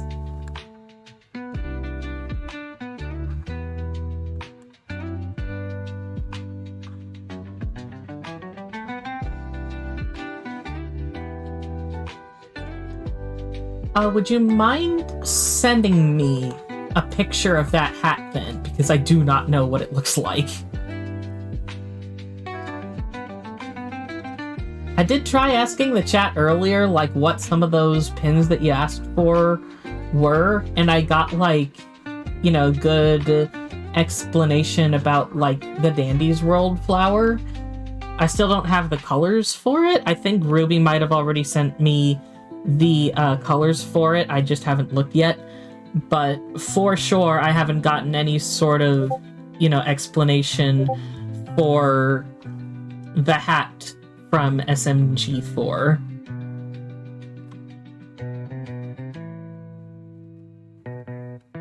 I did hear those notifications, though.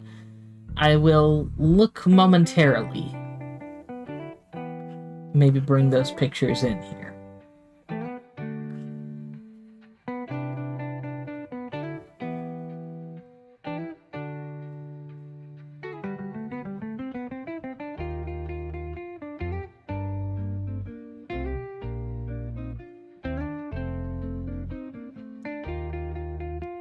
Let's see.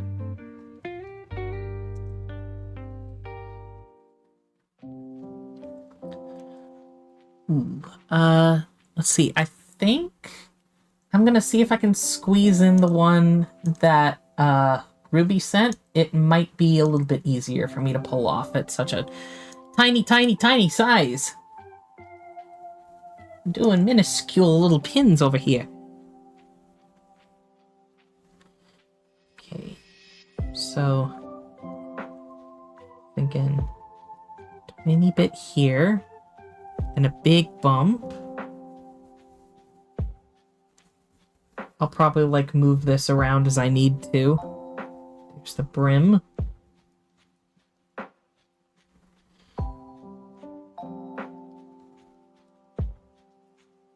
Look at these tiny letters.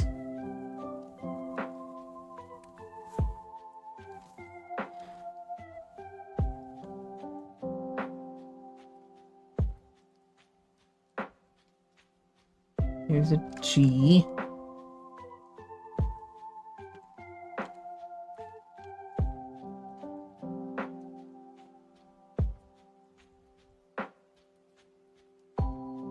The best 4 I can do at this size.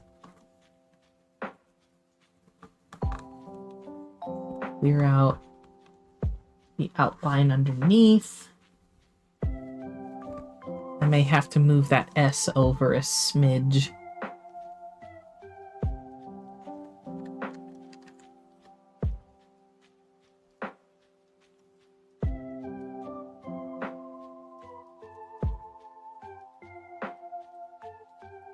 Okay.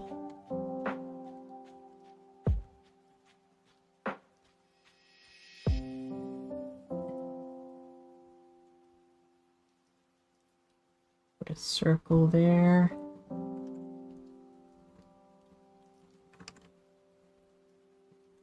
And the best tiny M I can manage.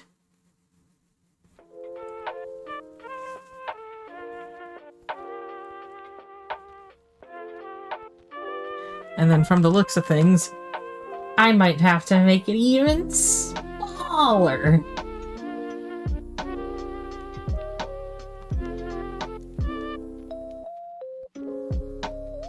Let's see, I can make it a little bigger in this direction. But this, I think, is about as big as I can make it. There you go. One SMG4 pin.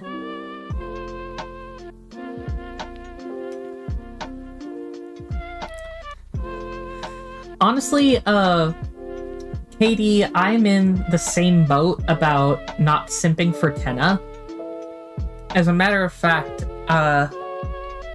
did I ever show on stream the commission that I ordered from Z, no less, about like Tenna sort of being like an agery caretaker for me? Because it's one of the like cutest and most personal commissions I've ever ordered from somebody else.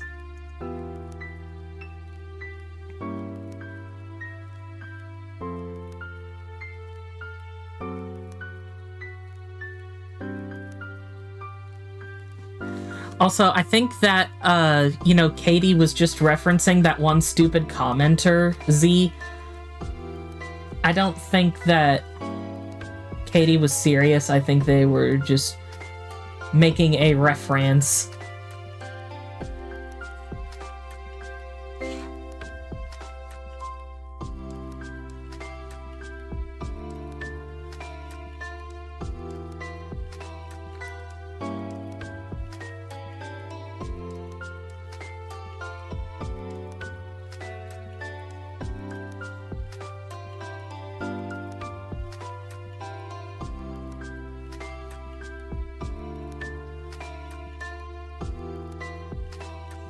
I should, once I finish coloring in this part of the shape, I should be able to pull up that one commission that Z did for me from the Discord server. I remember I put it in the agery room specifically, and that room isn't used very often, so finding the piece there shouldn't be a problem.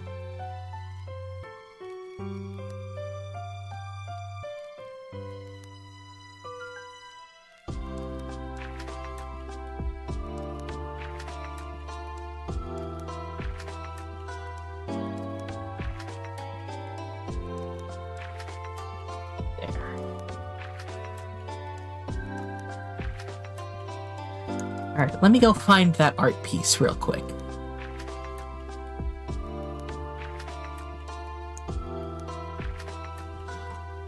Into the Discord server.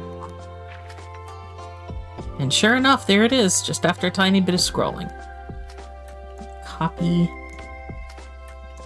I don't know how big it is, so I'm gonna open a new huge canvas and just plop it in.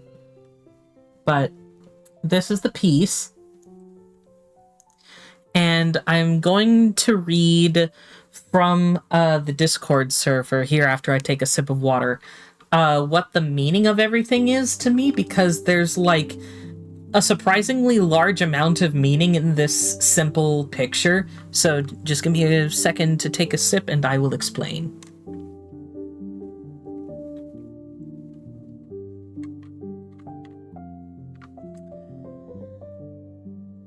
Alright, so, reading straight from the Discord server.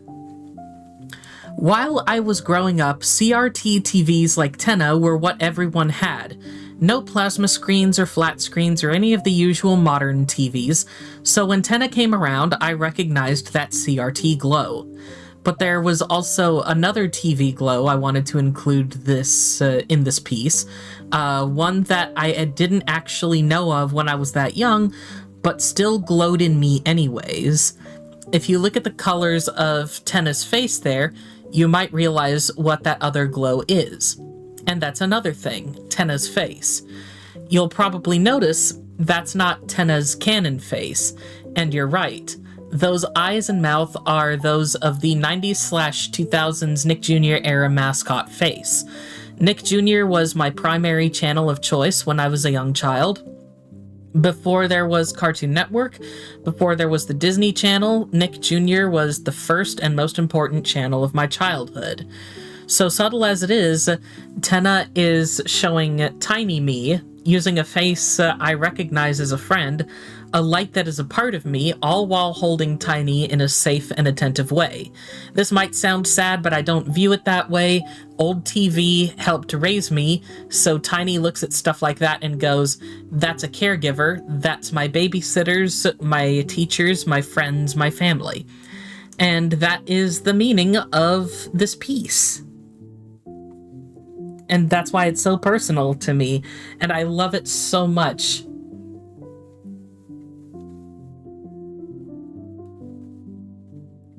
Yes, exactly, Katie. He would be singing the It's You I Like song. But yeah, little detour over. Alright, since you are here and watching this now, Z, if you could let me know what colors you want everything to be, you can just message that to me in the Discord server so it won't, like, clutter up the live stream chat if you want. But, like, you know, the color of the leg warmers, the shorts, the bag, the shoes. If you have anything specific in mind for that, I'm just referencing the colors of these clothes here. So you can be like, for example, I want the shorts to be the color of the tights with the holes in them, or I want the bandages to be the same black as the jacket, etc., etc. So I'll linger on the clothing references here for a bit. I feel like these would make a pretty cohesive color palette. And I'll also zoom out again, let you take another good look at the bag, the shorts, the whole thing. And now that you've got a good look at it that you can just like go back to anytime you want, I'm going to work on what I do have a solid reference for, and that is the colors that are on the face, specifically the eyes. So let me grab both of them.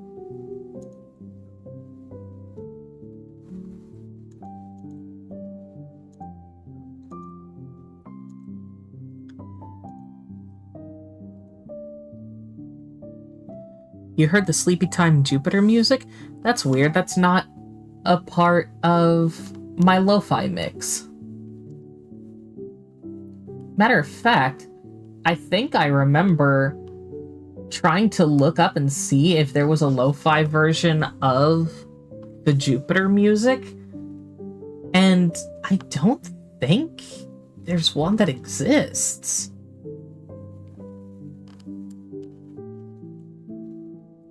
But I would love if it did. Oh, it's on the TV where you're at. Okay. I was like, that's weird. That's suspicious.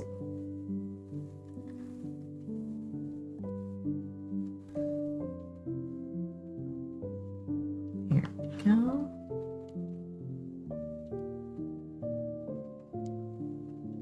Yeah, I think that's another plus to me working on commissions live on stream, is like being able to talk directly to the commissioner. Odds are in the future I'll probably link the stream to the people whose commissions I'm working on. So it's like, hey, I'm working on your commission this stream. How would you like to hop in, etc., etc.? Because, like, in addition to being helpful, I think it would be fun for whoever ordered that stuff.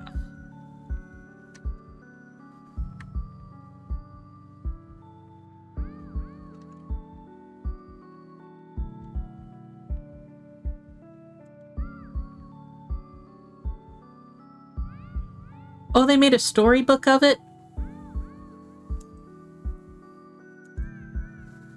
Man, and I just finished my Christmas wish lists today.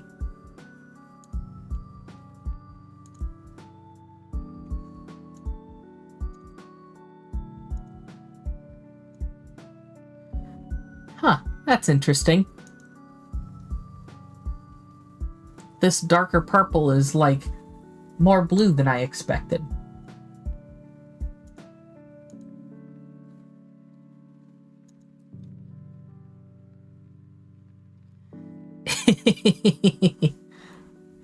Yay, I'm not the only one being hit by stuff anymore.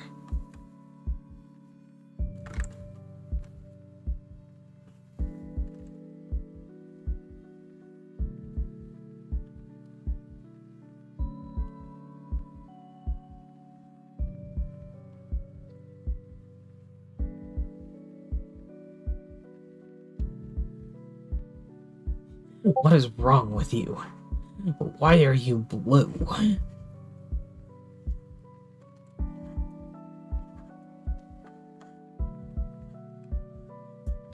Maybe I should make that a sound redeem. It would be very fitting.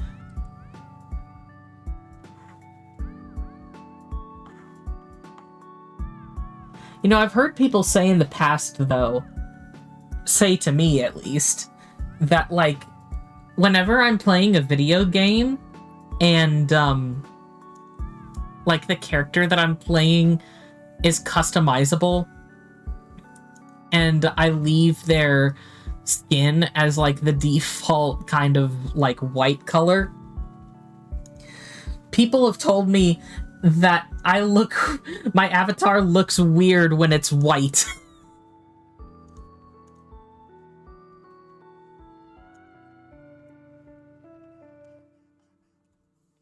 Airbrush there. Airbrush there.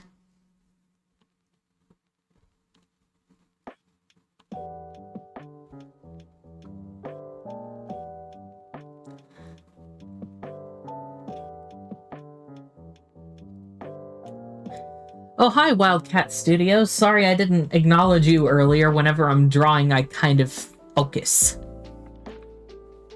But I do occasionally look at the chat.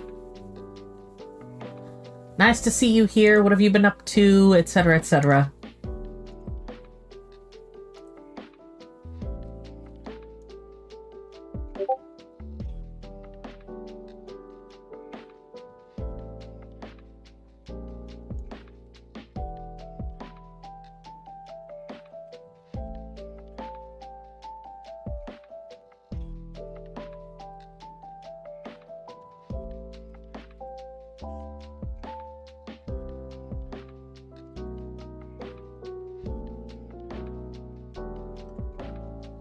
Yeah, I've been starting to do this thing in my art where I add a white oval over where the pupil is as, like, part of the shine. I think it looks pretty good, but I'm curious about what y'all think.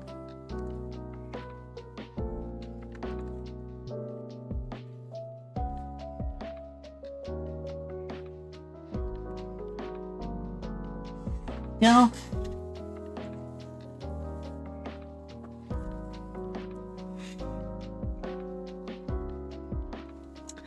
Ah, yes, and I forgot the hair thing. So. Getting this color. And this one. Make another clipping layer. And we're going to start with a hard brush right here and right there. But Mark, the colors, they're supposed to be blended. They're supposed to be soft. Shut up. I know what I'm doing.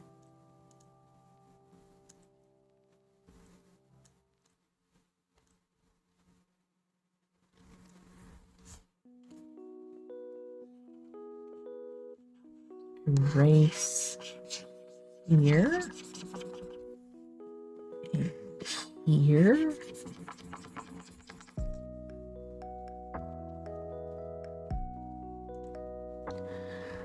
And do it again.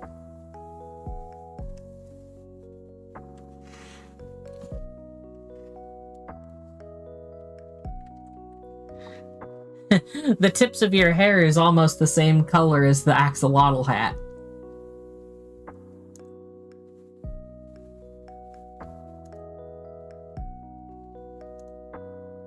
Here we go.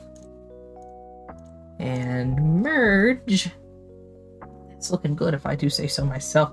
Although I just noticed I didn't color in this one eyebrow. Oh no.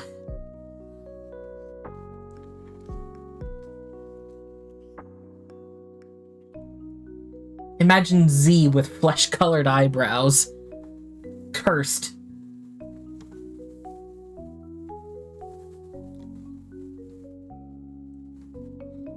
And let's see. That's the eye shine. So these are the regular eyes, and those are the eye whites. So, let's see, unclip that, clip this layer.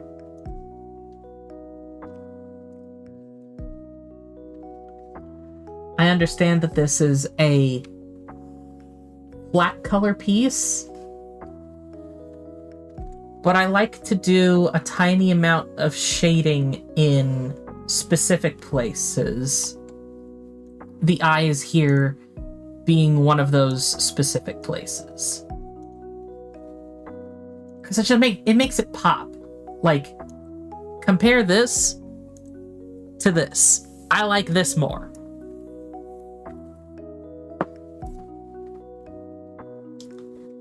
Alright, and now I'm gonna pull up my notes. And by my notes, I mean Z's messages.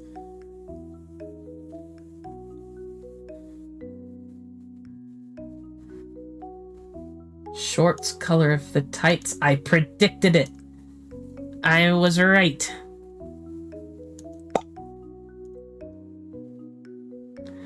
That'll be easy.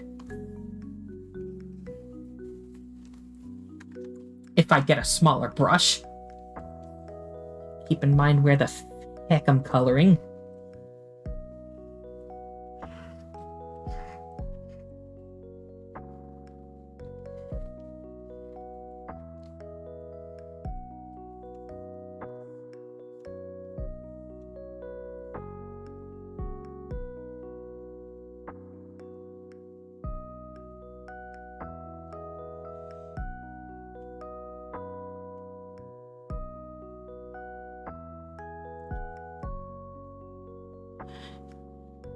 You want the sweater to be a different color. Okay. Purple/indigo from the overalls. Fun fact, that's the exact same color I made the frills on the axolotl hat. So, I have an idea for this. I will unclip the sweater layer. Make a new layer that's clipping. Just do that. Flatten and reclip. Ba-boom! Leg warmers, teal of the overalls. Can do. And I believe that's also the same color as the axolotl hat, too. So you're just really going for the exact same colors I gave the axolotl, huh?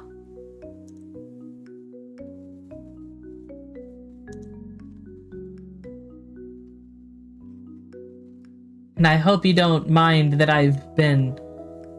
that I have had to axolotl questions.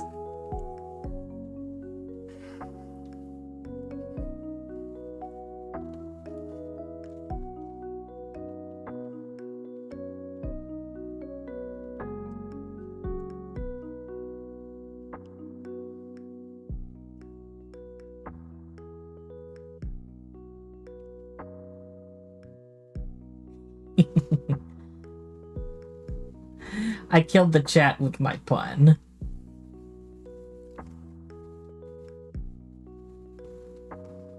At least y'all don't -2 me like Jimmy here.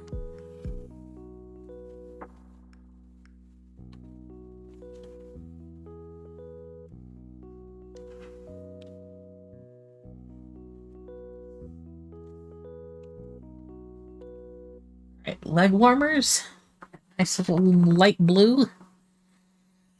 Check.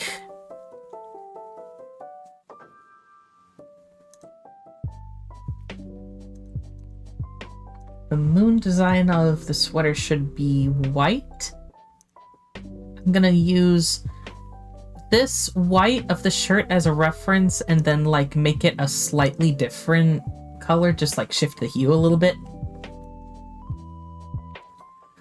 So it'll still be white, but like not completely white like your eyes, but it'll still read as white on the design.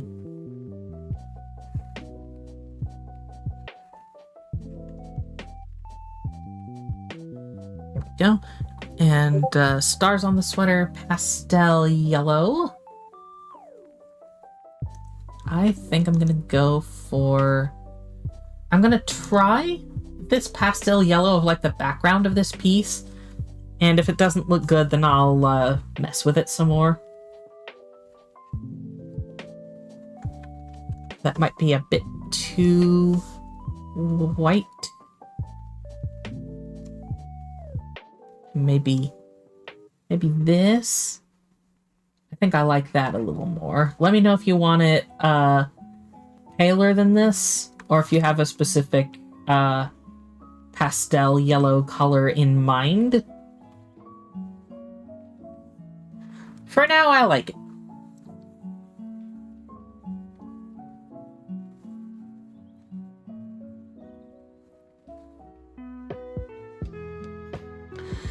Okay, so if I may suggest something for your nails, suppose you did like the dark purple from here, and then like for an accent nail, you did either the more pastel purple, or you did like either this light blue or the same light blue as the leg warmers,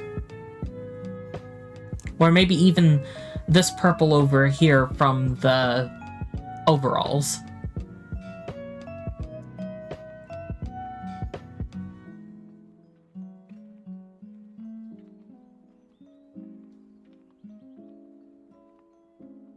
I do think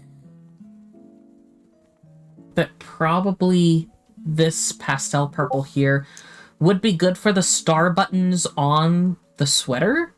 So I think I'm gonna go ahead and fill those in.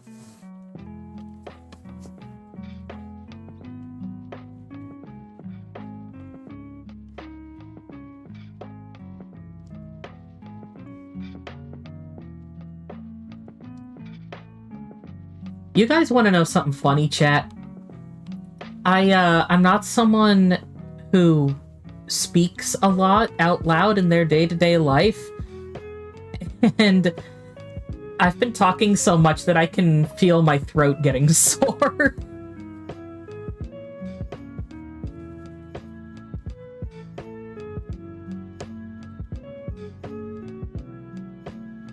Alright, I read you loud and clear about your nail options. So let me nab that dark purple and this light purple.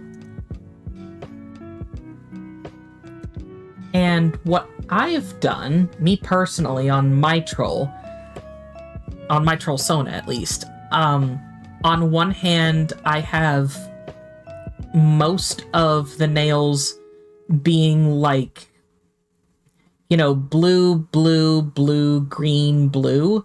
And then on the other one, it's like green, green, green, blue, green. So I think I'm gonna go for like that same pattern, but with the colors you've chosen, if that makes sense. So over here, I'm gonna go for like the lighter purple being on most of the fingernails. This one would theoretically have the dark purple. And over here, this would be the only nail that's light purple. And that would make all the other nails dark purple.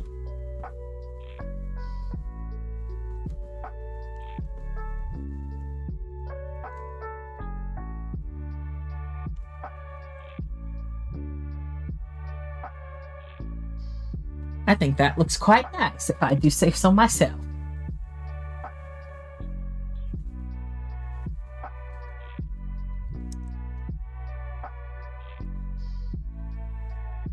Yes, Wildcat, my commissions are open again. There's a limited number of slots available, though, so if you scroll up further in the chat and you head to my link tree and navigate to Ko-Fi from there, you will be able to order a commission from my store there, and I will happily put you on the list.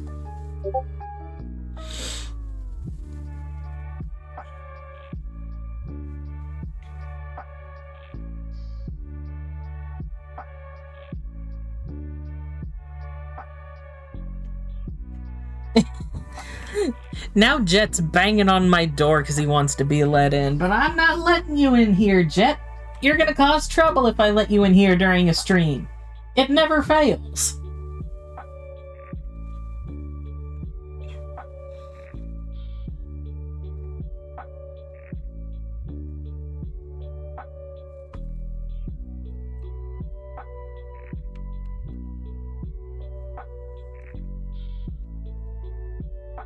Great job on the artwork. Thank you.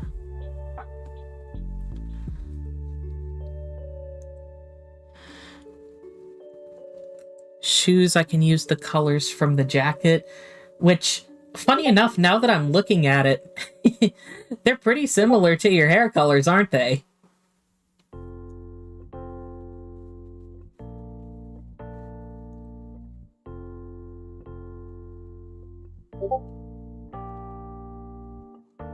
Yeah, let me find that layer. Move it a bit closer to your shoes so I don't have to travel as far for grabbing the color ref. Kitty, I can hear you. I'm not letting you in.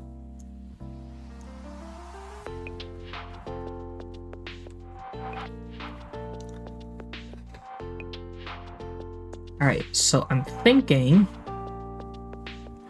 we start with a nice dark blue base.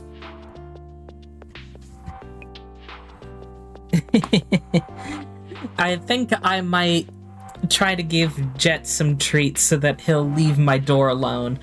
That being said, I'm gonna BRB real quick again and then get back to it. 1 second, y'all. Please be patient.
Alright, I'm back.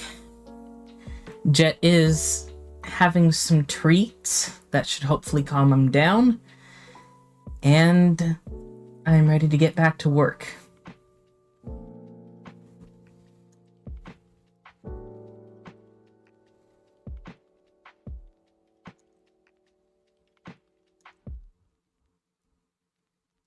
Right, so I'm thinking it would be cool for the laces to be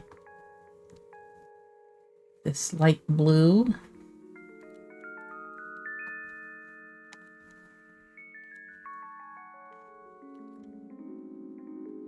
Huh?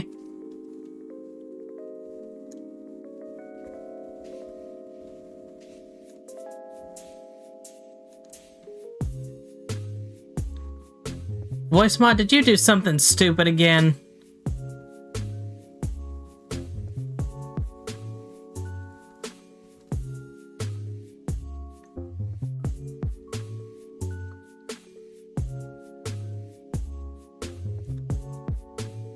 Testing, testing, 1, 2, 3. Babadoo. I can hear myself.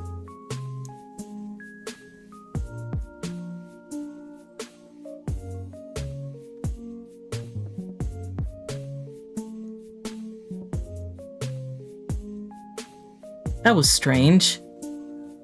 Well, it says that voice mod is picking up on my voice, so... And of course, Jet has finished his treats and is back to pounding on my door, but I'm not letting him in.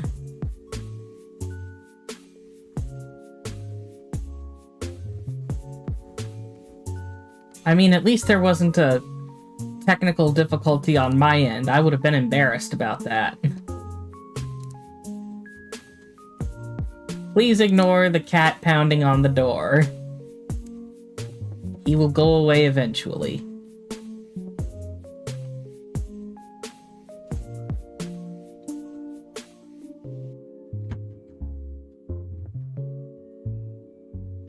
Something of note, you sound so much different from when I first found your channel. The testosterone is testosteroning. Thank you. I am very happy about that. I remember a while ago, I was a little bit curious about, like, exactly how much my voice had changed. So, something that I did was, like, I went back to my friend Darkbox's channel, and I went to the first video on his channel that I ever, like, appeared on, which was a, like, Let's Play of Cuphead. And I was, like, I wasn't just, like, gonna sit there and watch the whole dang thing, because I'm lazy. But, I was, like, skimming through it, right? Trying to figure out where I came in, because I was, like, surely it was around here somewhere. I couldn't find the exact timestamp at the time of, like, when I came in, but I knew that this was the stream where I had come in, and so I was so confused about why I was having such a hard time, like, finding myself, right? And it took me a minute for me to realize, oh, this voice that I'm hearing that sounds like a woman speaking, that's my voice. I skipped past when I came in. This has been me speaking the entire goddamn time, and I just couldn't recognize myself. I do also remember the YouTube days of yore where I was so, like, self-conscious about my speaking voice and how I sounded, that there's some videos way back in my catalog that have me, like, pitching my voice down in an attempt to sound more masculine.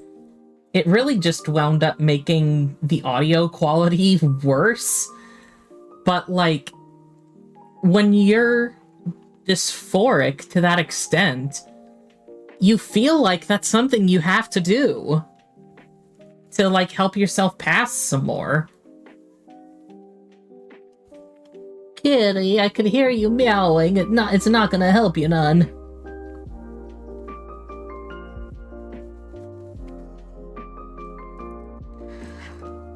I do know that there's, like, vocal lessons that you can find online for, like, how to make your voice more masculine or more feminine, etc., etc. And, like, for my voice, I don't want it to be something I have to force.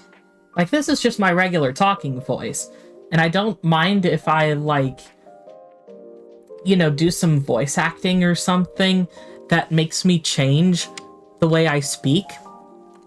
Like, obviously, for example, with Percy, you would think that that's just, like, a voice filter or something, and, like, part of it is, like, the voice echo part is a voice changer, but really the main thing about his voice is that he's kind of nasally, so I kind of bring his voice a little higher up, like just past my tonsils, like further into my nose. He's got like a more gentle kind of high pitch like this, and I talk like this while I have the voice changer going, and that's Percy's voice. This is how I make him sound like that. And like part of the reason that he's so high pitched, I'm gonna drop my voice back down again. Part of the reason that he's like so high pitched like that is because like if you recall the early episodes of Percy and Springtrap, he was voiced by like non-masculine voice actors at the time, and I didn't mind it because I didn't think that he would have a super masculine voice to begin with. But I also knew that by the time I was starting to voice Percy, my voice was starting to change. So, you know, at the start of voicing him, I didn't have to change my voice all that much for it to kind of sound like him. But as time was going on, I had to start lifting his voice up more and more until it got to the point where it was like pretty dang high for my voice to pull off. And luckily, to some extent, I still can. And I say luckily even though I'm not working on Percy and Springtrap anymore, because I know that Ruby is, and I don't mind, you know, continuing my voice acting for him. But yeah, that's pretty much the spiel about, you know, my voice and Percy's voice.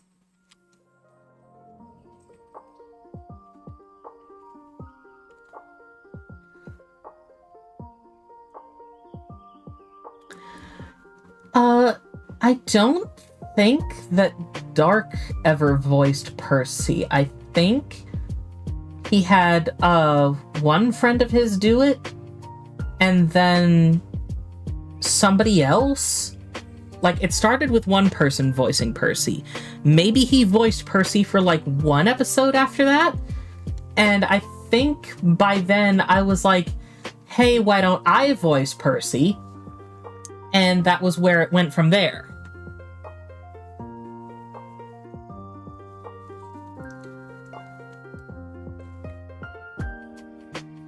Yeah, I think the very first voice actress for Percy was somebody by the name of, like, Daisy Koix? Like, Koix?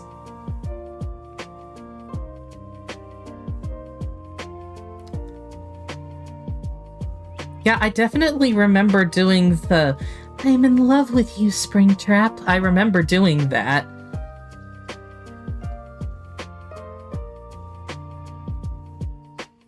Though whether that was for Maybe, I don't remember if I'm, like, misremembering doing that for the redub, or if I did that in the original dub, but I do remember doing that.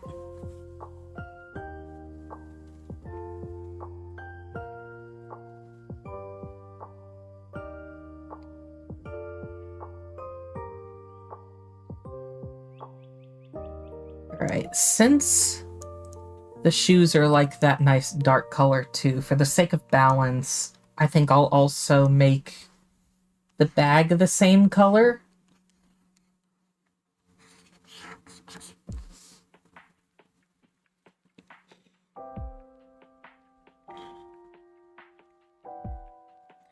Yeah, I used to show secrets in DMs, and I think during the last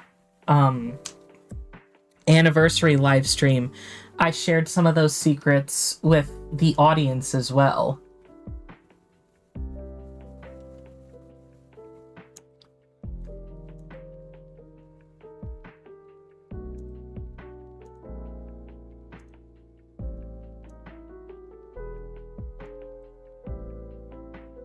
And it was nice to be able to let some of those secrets out. Because, like, it's so surprising the stuff you come up with when you're, I guess the word would be producing something like that. And the amount of stuff that doesn't make it through.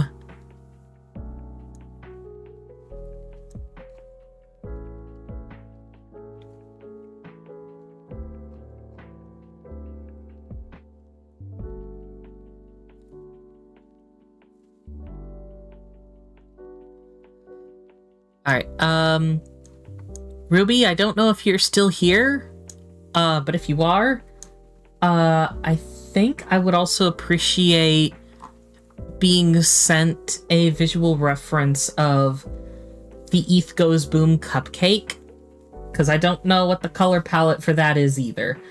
But for the time being, I'm going to do the little Dandy's World flower, because I do have that.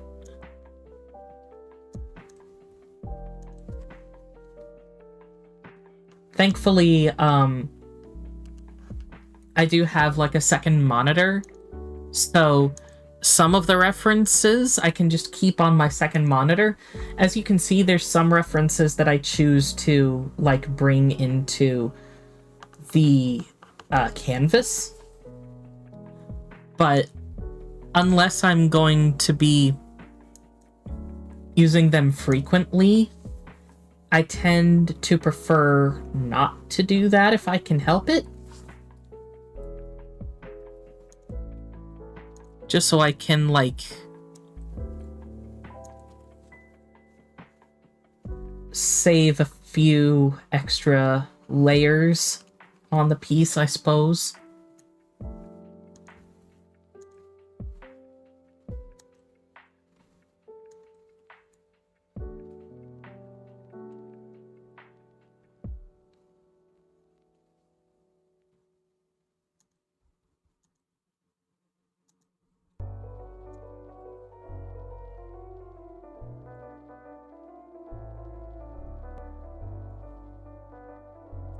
Alright, there's the Dandy's World pin. I feel like the Ginger Brave pin doesn't need, like, exact colors. He's like a gingerbread cookie, so I can just, like,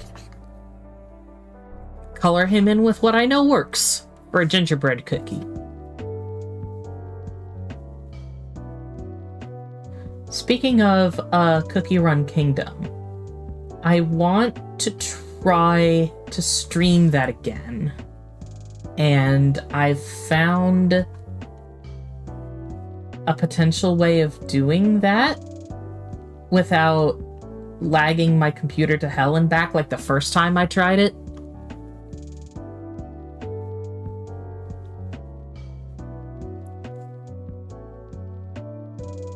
And the way that I found it is,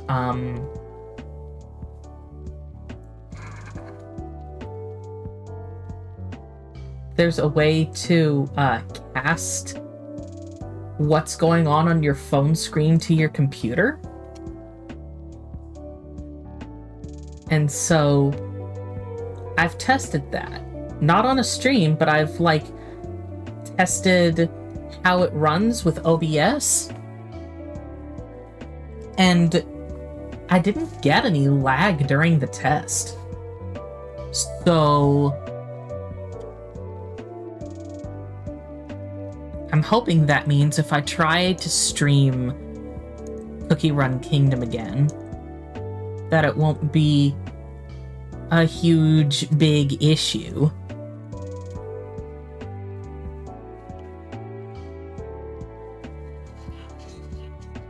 Because I'd love to do that, especially if, like, big updates drop.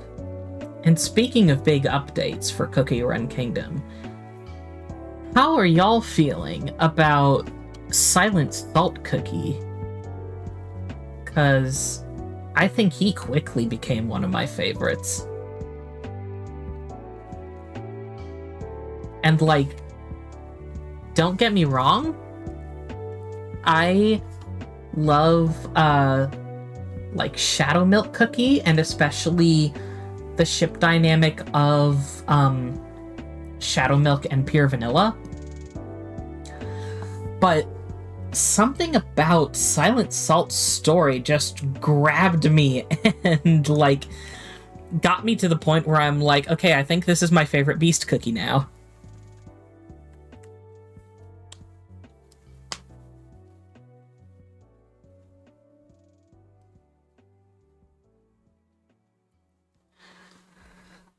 Gothic Lulu says, I love seeing secrets and behind the scenes of things people make. It's so cool. If that's the case, you might be interested in joining my Discord server, because oftentimes when I'm working on projects, especially a species I came up with, an alien species called Troceus, which is an open, original species, and people are allowed to make their own characters of this species. But they also have, like, lore and a story to them. And although I have a Tumblr page dedicated specifically to Troceus, most of the yapping that I do about my characters and the story and, like, other stuff is done in the Discord server. And, like, the amount of lore I have about these aliens, there's so much, it's not even funny. I'm so serious. Like, the stuff that's on the Tumblr blog right now is just a fraction of the stuff that I've yapped about in the Discord server.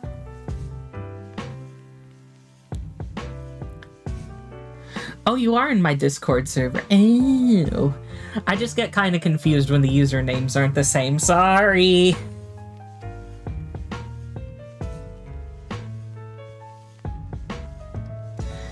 Vesper Stitches says, I do not help in that. I absolutely love hearing about Troceus lore. And I love yapping about it, so good for both of us.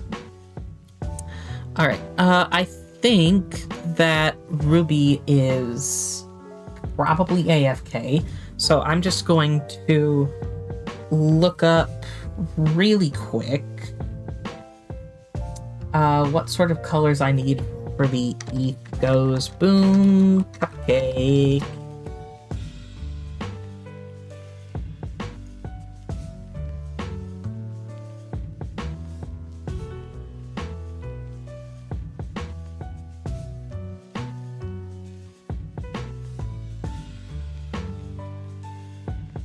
Alright, I see what we're working with here.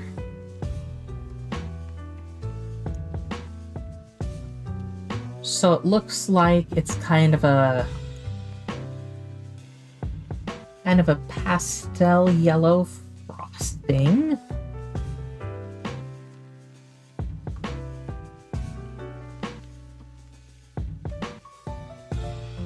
With, I think it was like, yeah, a nice golden flame.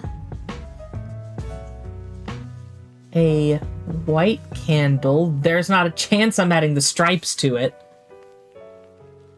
This thing is tiny enough. I don't feel like adding details like that. Leave me alone.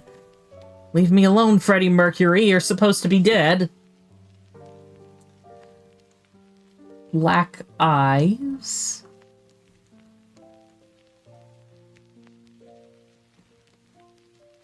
The name of this part of the eye is the sclera, right? Because otherwise it would feel weird being like... Oh yeah, it's black eye whites. Alright, and then... kind of a brown base.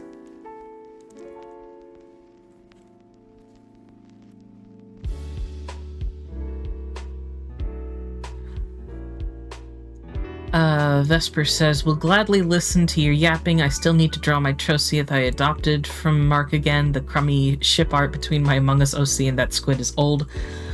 One of these days, while I'm, like, streaming and stuff, I would absolutely love to have a stream that's specifically for,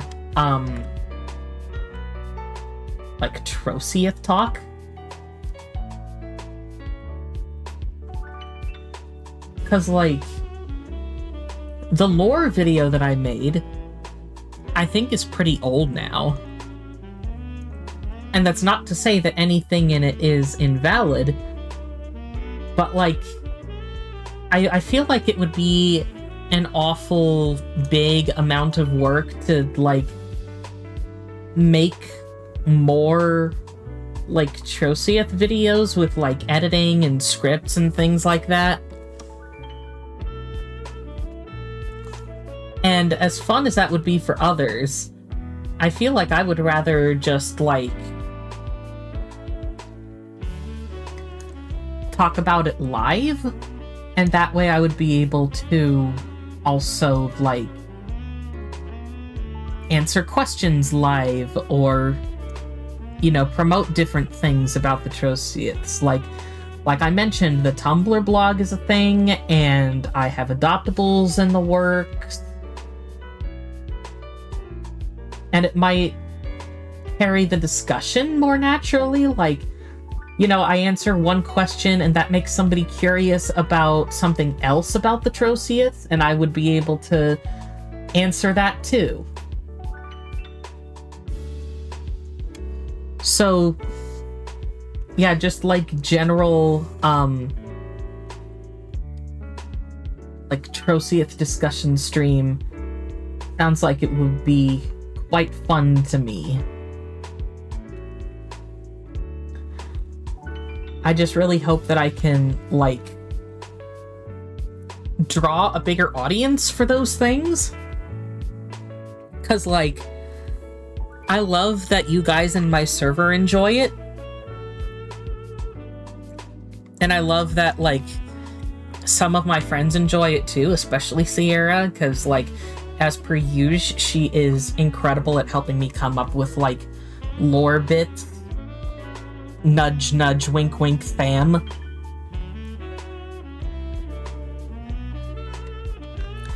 But at the same time, it's like, I want more people to hear about it, you know? I want more people to, like, post about the Troceath Picrew. I want more people to send in questions.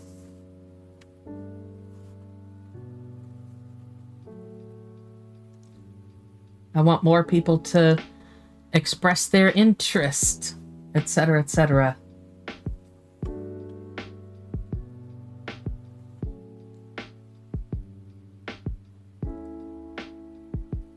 Yeah, like, who knows how many other open species exist on the internet? Goodness knows it must be probably a near infinite amount. But, like, it seems to me, and this really grinds my gears, that the closed species, the ones that are like, you're not allowed to have a thing of this species unless you pay for it, and like yada yada yada, a bunch of other conditions. And I'm just like, part of the reason that I made Troceates an open species to begin with is because I hate that with every fiber of my being. I hate the people who like restrict creativity in such a way, and then they'll have people be like, nobody's restricting creativity, you just can't come up with something original. And then, like, you know, you look back at some of these closed species and it's just like, you know, fox but dessert, or like dog but bread, or like lion with wings. And it's just like, y'all are the ones saying that we're not allowed to make our own version of this thing that's incredibly common. What does that say about you, you know? And it's like, I feel like Troceates, as far as, you know, like species in general go on the internet, is pretty, like, original, I should hope. Like, I'm sure I'm not the first person to think of, you know, alien with kind of tentacle hair. I'm sure I'm not. But I sure hope that my idea of, like, alien with tentacle hair lives mostly underwater, somewhat on land, has fins on their, like, upper arms and lower legs, and have traits that vary from Troceath to Troceath. I sure hope that that, combined with the story of them, is original enough. Especially because, like, the thing that inspired them is Among Us. And although there are a few parallels between the Troceath story and what's presented in Among Us, I hope that it's not like, it doesn't come off as a carbon copy. I hope it's, like, original enough for people to look at it and think that it's not a direct ripoff, because I don't want it to be a direct ripoff. I want it to be its own thing. Like I mentioned in the Stupid Comments video, when I was talking about, you know, closed versus open species a bit, how closed species defenders will talk about, like, how people like me who don't like closed species lack originality.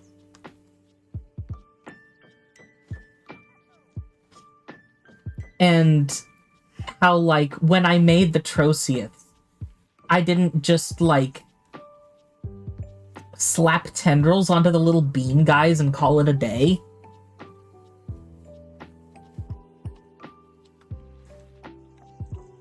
And so I should hope that anyone who looks at that doesn't just automatically go, you know, you're so lazy. Because, like, I have put so much work into Troceaths as a whole. I don't want them to be a carbon copy of anything else that already exists. I want them to stand as their own thing.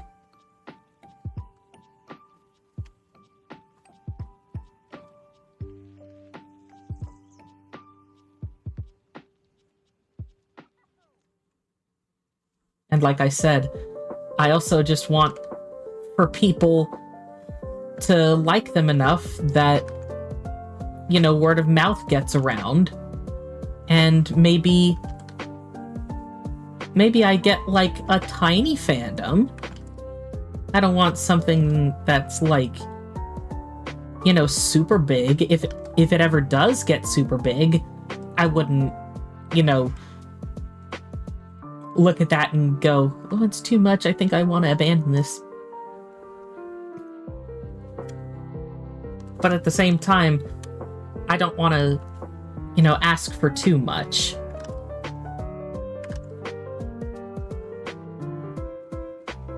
All I want right now is, like, perhaps a slightly bigger audience than I have right now, as far as Troceiths go.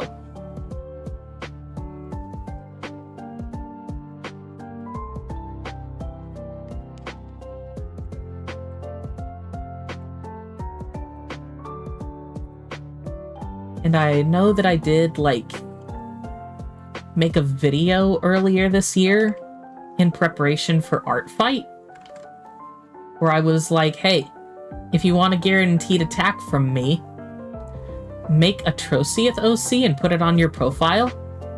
And I think that resulted in a total of 3 new Troceiths being added and put on Art Fight when that video got, like, more than 10,000 views, if I recall correctly. So I know that it's going to take a lot of work to develop a community specifically for Troceiths, but as I mentioned, word of mouth is easily the biggest way to develop a community. So the more that y'all yap about Troceiths, not specifically to me, but to other people who might be interested,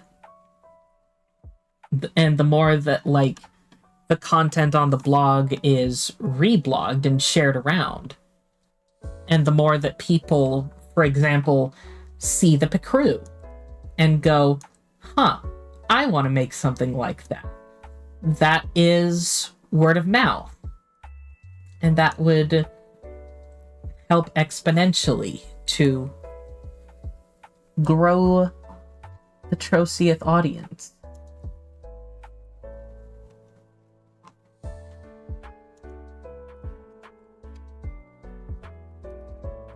Come to think of it, I don't have... I think it would be super cute for me to do this, but I don't have, like, a specific term for, like, fans of Troceith specifically. Like, the word that I have for y'all who are just, like, fans of me in general, I call you starlings. That's the term. But I don't have a term specifically for enjoyers of Troceiths. And maybe if y'all are so willing in my Discord server, maybe we can bounce around some ideas about that. I almost forgot to color the strap up here.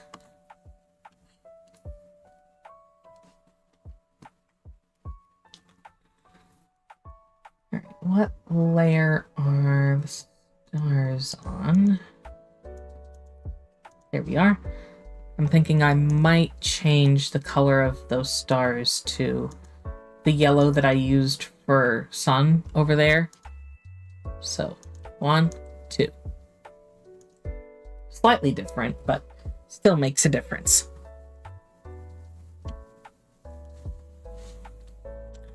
Yeah, I don't know what sort of YouTube god managed to, like, get that video's attention, but for some weird reason, it reached 10,000 views within a month of me posting that video.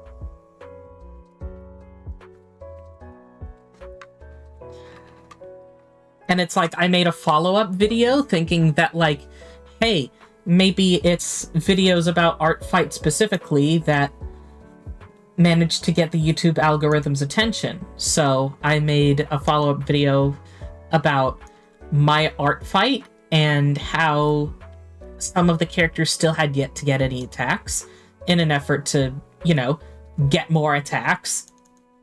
But it didn't get nearly as many views as that first one for some reason. And I don't know why. I've never been able to figure out the YouTube algorithm and how to play into it. Like, for example, a few years ago with the Witty mod video, the Happy Witty mod, it got like 1 million views. And so I thought, you know, if I make more Friday Night Funkin' content, that might, you know, drive more people to my channel. But for some reason, to this day, I don't know why, like, the views just dropped off. Like, I did a part 2 to the Happy Witty video, and that got 40,000 views, which was fine. But then I started branching out to other mods and comic dubs, and it just started being like 20,000 views, and then 10,000, and then 4,000, 1,000, and it just kept dropping until I was like, okay, I guess I won't make any more Friday Night Funkin' content because it's not pulling in the numbers anymore. I don't know what people want.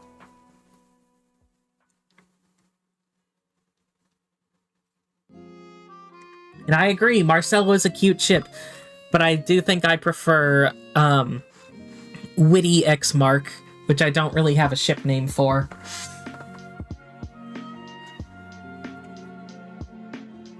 I think this is almost done. This is a few, like, specific outline colors.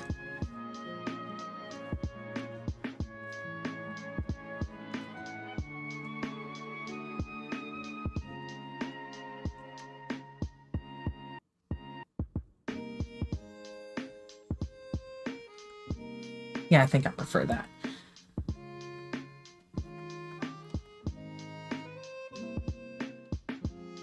Unfortunately, it can't be Starbomb because that's the name of a band that I listen to.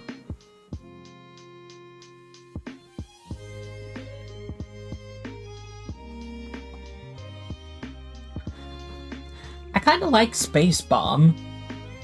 For that matter, Supernova might be cool.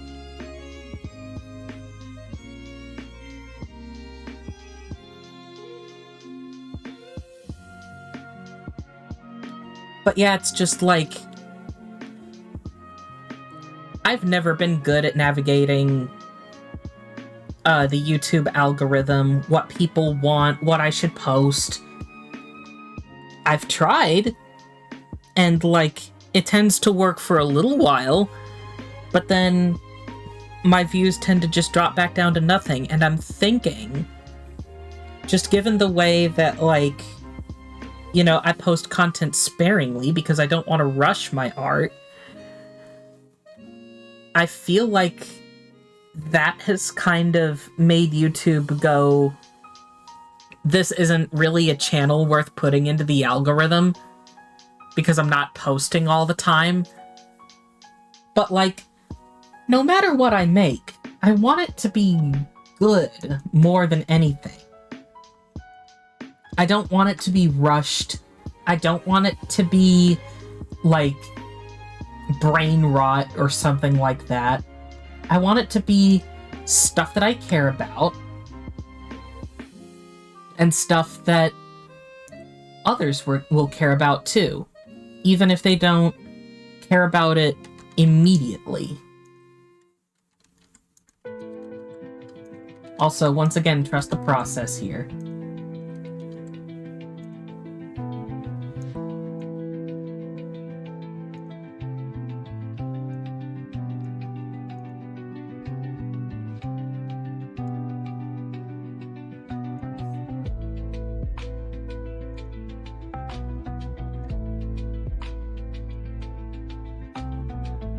think I'll erase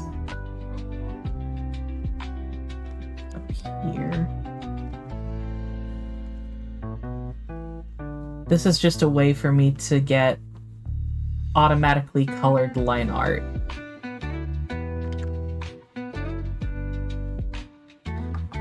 I'm sure Z will see it later. I'll probably be sending it in their DMs shortly, because I do think this is about finished. They did order, you know, flat color commission. I did add a tiny bit of shading just to help it look nice. But I think this is probably it. So, since this is it, I think I'm probably going to call the stream here. If there's anything else that y'all wanted to ask me about before I end stream, now would be a pretty good time to ask that while I'm still available. I don't mind sticking around for a few minutes to just, like, you know, talk about that sort of thing. And, let's see. I think first, I'm gonna fucking save this. And then what I'm gonna do, I want to go back over here and kind of yap about this a little bit, because I did even, like, accidentally, I showed this earlier. But, if you've been following the Trociath blog lately, you'll know that I've been posting, like, character descriptions of the main characters, which is to say my characters for the overall story. And I've posted 3 out of 4 of the character descriptions. And with each character description, I post the, like, overall reference image of the character and a general, art piece. And this is going to be the general art piece of, King Dietrich, who was the one responsible for the detonation of Aqualos. By the way, I don't mind if you call it Aqualos or Aqualos. I do not care. Just spell it like Aqua and then LLOS. That's all you gotta do to spell the planet. But yeah, this is the douche who blew up the planet. He is horrible. I hate him. But, like, as a special treat for you all, I'm gonna head to where I have his description written down and, like, give you all a reading of it so you can have, like, you know, special early access to his character description before it's even posted on the blog. Ooh, special.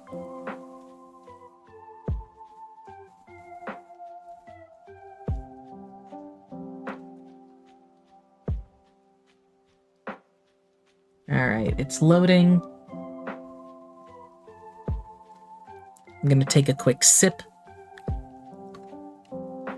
You know, for all the sips I've been taking this stream, nobody has redeemed the hydrate command, which I have to say I'm quite surprised about.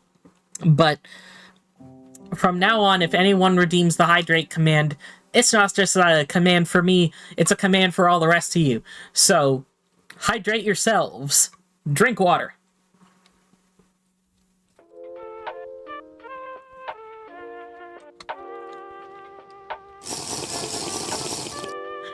Thank you. I will take another sip. Might as well.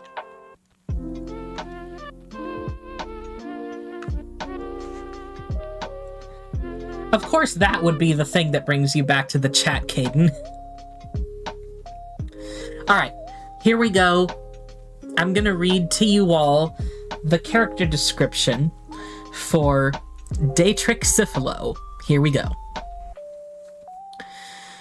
The greatest bastard who ever bastarded out of Bastard Town. Dietrich came from a long line of Trocian royalty that had been ruling over Aquilos peacefully for generations. The Syphilo family never had anything against their subjects, and their subjects never had anything against them, ever since the start of their rule. But that changed when Dietrich came into power. Dietrich was born with empathy deficit disorder and narcissistic personality disorder, which was largely brushed under the rug and ignored by his family in the hopes that he would just eventually grow out of it. However, it proved to be a detrimental and dangerous combination that only worsened as he grew older. Picture your average Saturday morning cartoon villain, someone who knows they're evil and delights in it, someone who gleefully adds the word evil to any sort of action they do or any sort of item they own because they're aware that they're a bad guy and they find it entertaining. Now apply this mentality to someone with genuine power who rules over a planet with full armies at his command and who is an actual threat. Someone who, if someone else can't get the job done right, has no issue with getting their own hands dirty. That is Dietrich Syphilo. Also, really quick, interrupting to let you guys know, Jet is pawing at my door again, so please ignore it if you can hear him. Thank you very much. Back to our regularly scheduled programming. Dietrich is the reason for the Trocian Civil War and the detonation of Aquilos. He believes that Trociots are capable of being powerful enough to rule over not just one planet, but many. But only certain Trociots meet his criteria. Ones that are physically strong, with tendrils at least 16 inches long, and no physical disfigurements or mental health disorders that are, quote, too detrimental to be useful. He encouraged Trociots who fit these descriptions to only associate and mate with similar Trociots in an attempt to make their race, quote, even more perfect. This was the beginning of the faction division into Osons and Syphilo, and Dietrich only encouraged the violence. He not only figured it would lower the number of unfit Trociots, but he also found it entertaining. Once the war had gone on for some time, Dietrich decided he'd grown bored of it. Or perhaps he'd gotten scared as the Osons were vastly outnumbering the Syphilo and coming closer to a siege on the capital each day.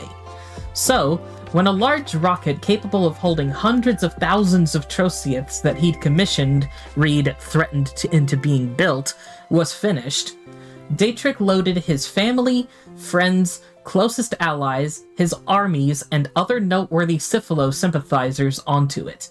With his own Syphilo colony, Dietrich fled Aquilos, but tragically, that wasn't enough for him. Once his ship was far enough away from Aquilos, Dietrich detonated an ancient weapon called the Nova Bomb. This bomb had originally been disassembled for an unknowable number of years, but Dietrich had ordered it to be reassembled and planted several miles beneath the planet's surface. The damage was catastrophic and swiftly drove the remaining Trociots into a desperate decision: stay on the planet and perish, or seek out the other rockets that had been assembled and flee home with a slim chance of survival. The entire time, during the war, fleeing Aquilos, detonating the planet, and ever since then, Dietrich felt nothing for anyone else. His heart rate never raced with anxiety, his blood never boiled with an abundance of anger, he never felt sorrow at plunging his race into endangerment. No guilt or second thoughts ever crossed his mind. It all just felt like another day to him. Pushing the button to detonate Aquilos filled him with about the same level of smug satisfaction as when an entitled child gets off scot-free after making trouble. And that is the same energy he's carrying towards other planets, other civilizations, other species. That is exactly what makes him so terrifying. As other planets are ravaged, Dietrich continues to sleep soundly, with no remorse on his conscience whatsoever. One day, perhaps, he will be stopped, but for now, wherever his name is mentioned, danger is sure to follow. And that is his character description. So you can see why I'm drawing something like this as the accompanying art piece for the description once I post it on the blog. Joke's on you, the hydrate command has a cooldown! But I will take a sip anyway.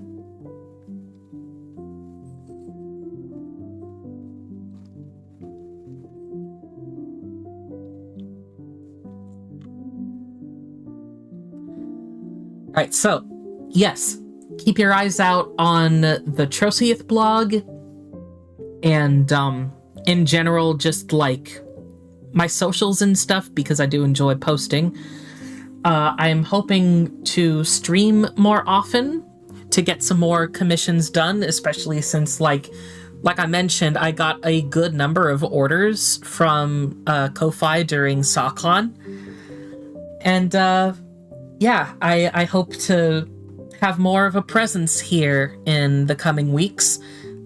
Thank you all so much for watching. If you like what you saw, please leave a thumbs up on the video, share it around, leave a comment once comments are open. That should be in just a few minutes. If you have the financial means to do so, please consider dropping a tip through my Ko-Fi or ordering a commission. I think I have one final Homestuck adoptable available through there, and I will also be posting Trocieth adoptables soon enough. And yeah, thank you all so much for your support. I can't wait to see you in future streams and future content. But for now, that's all, and I will see you the next time I see you. Peace out, take care, and have a wonderful rest of your evening. Bye-bye!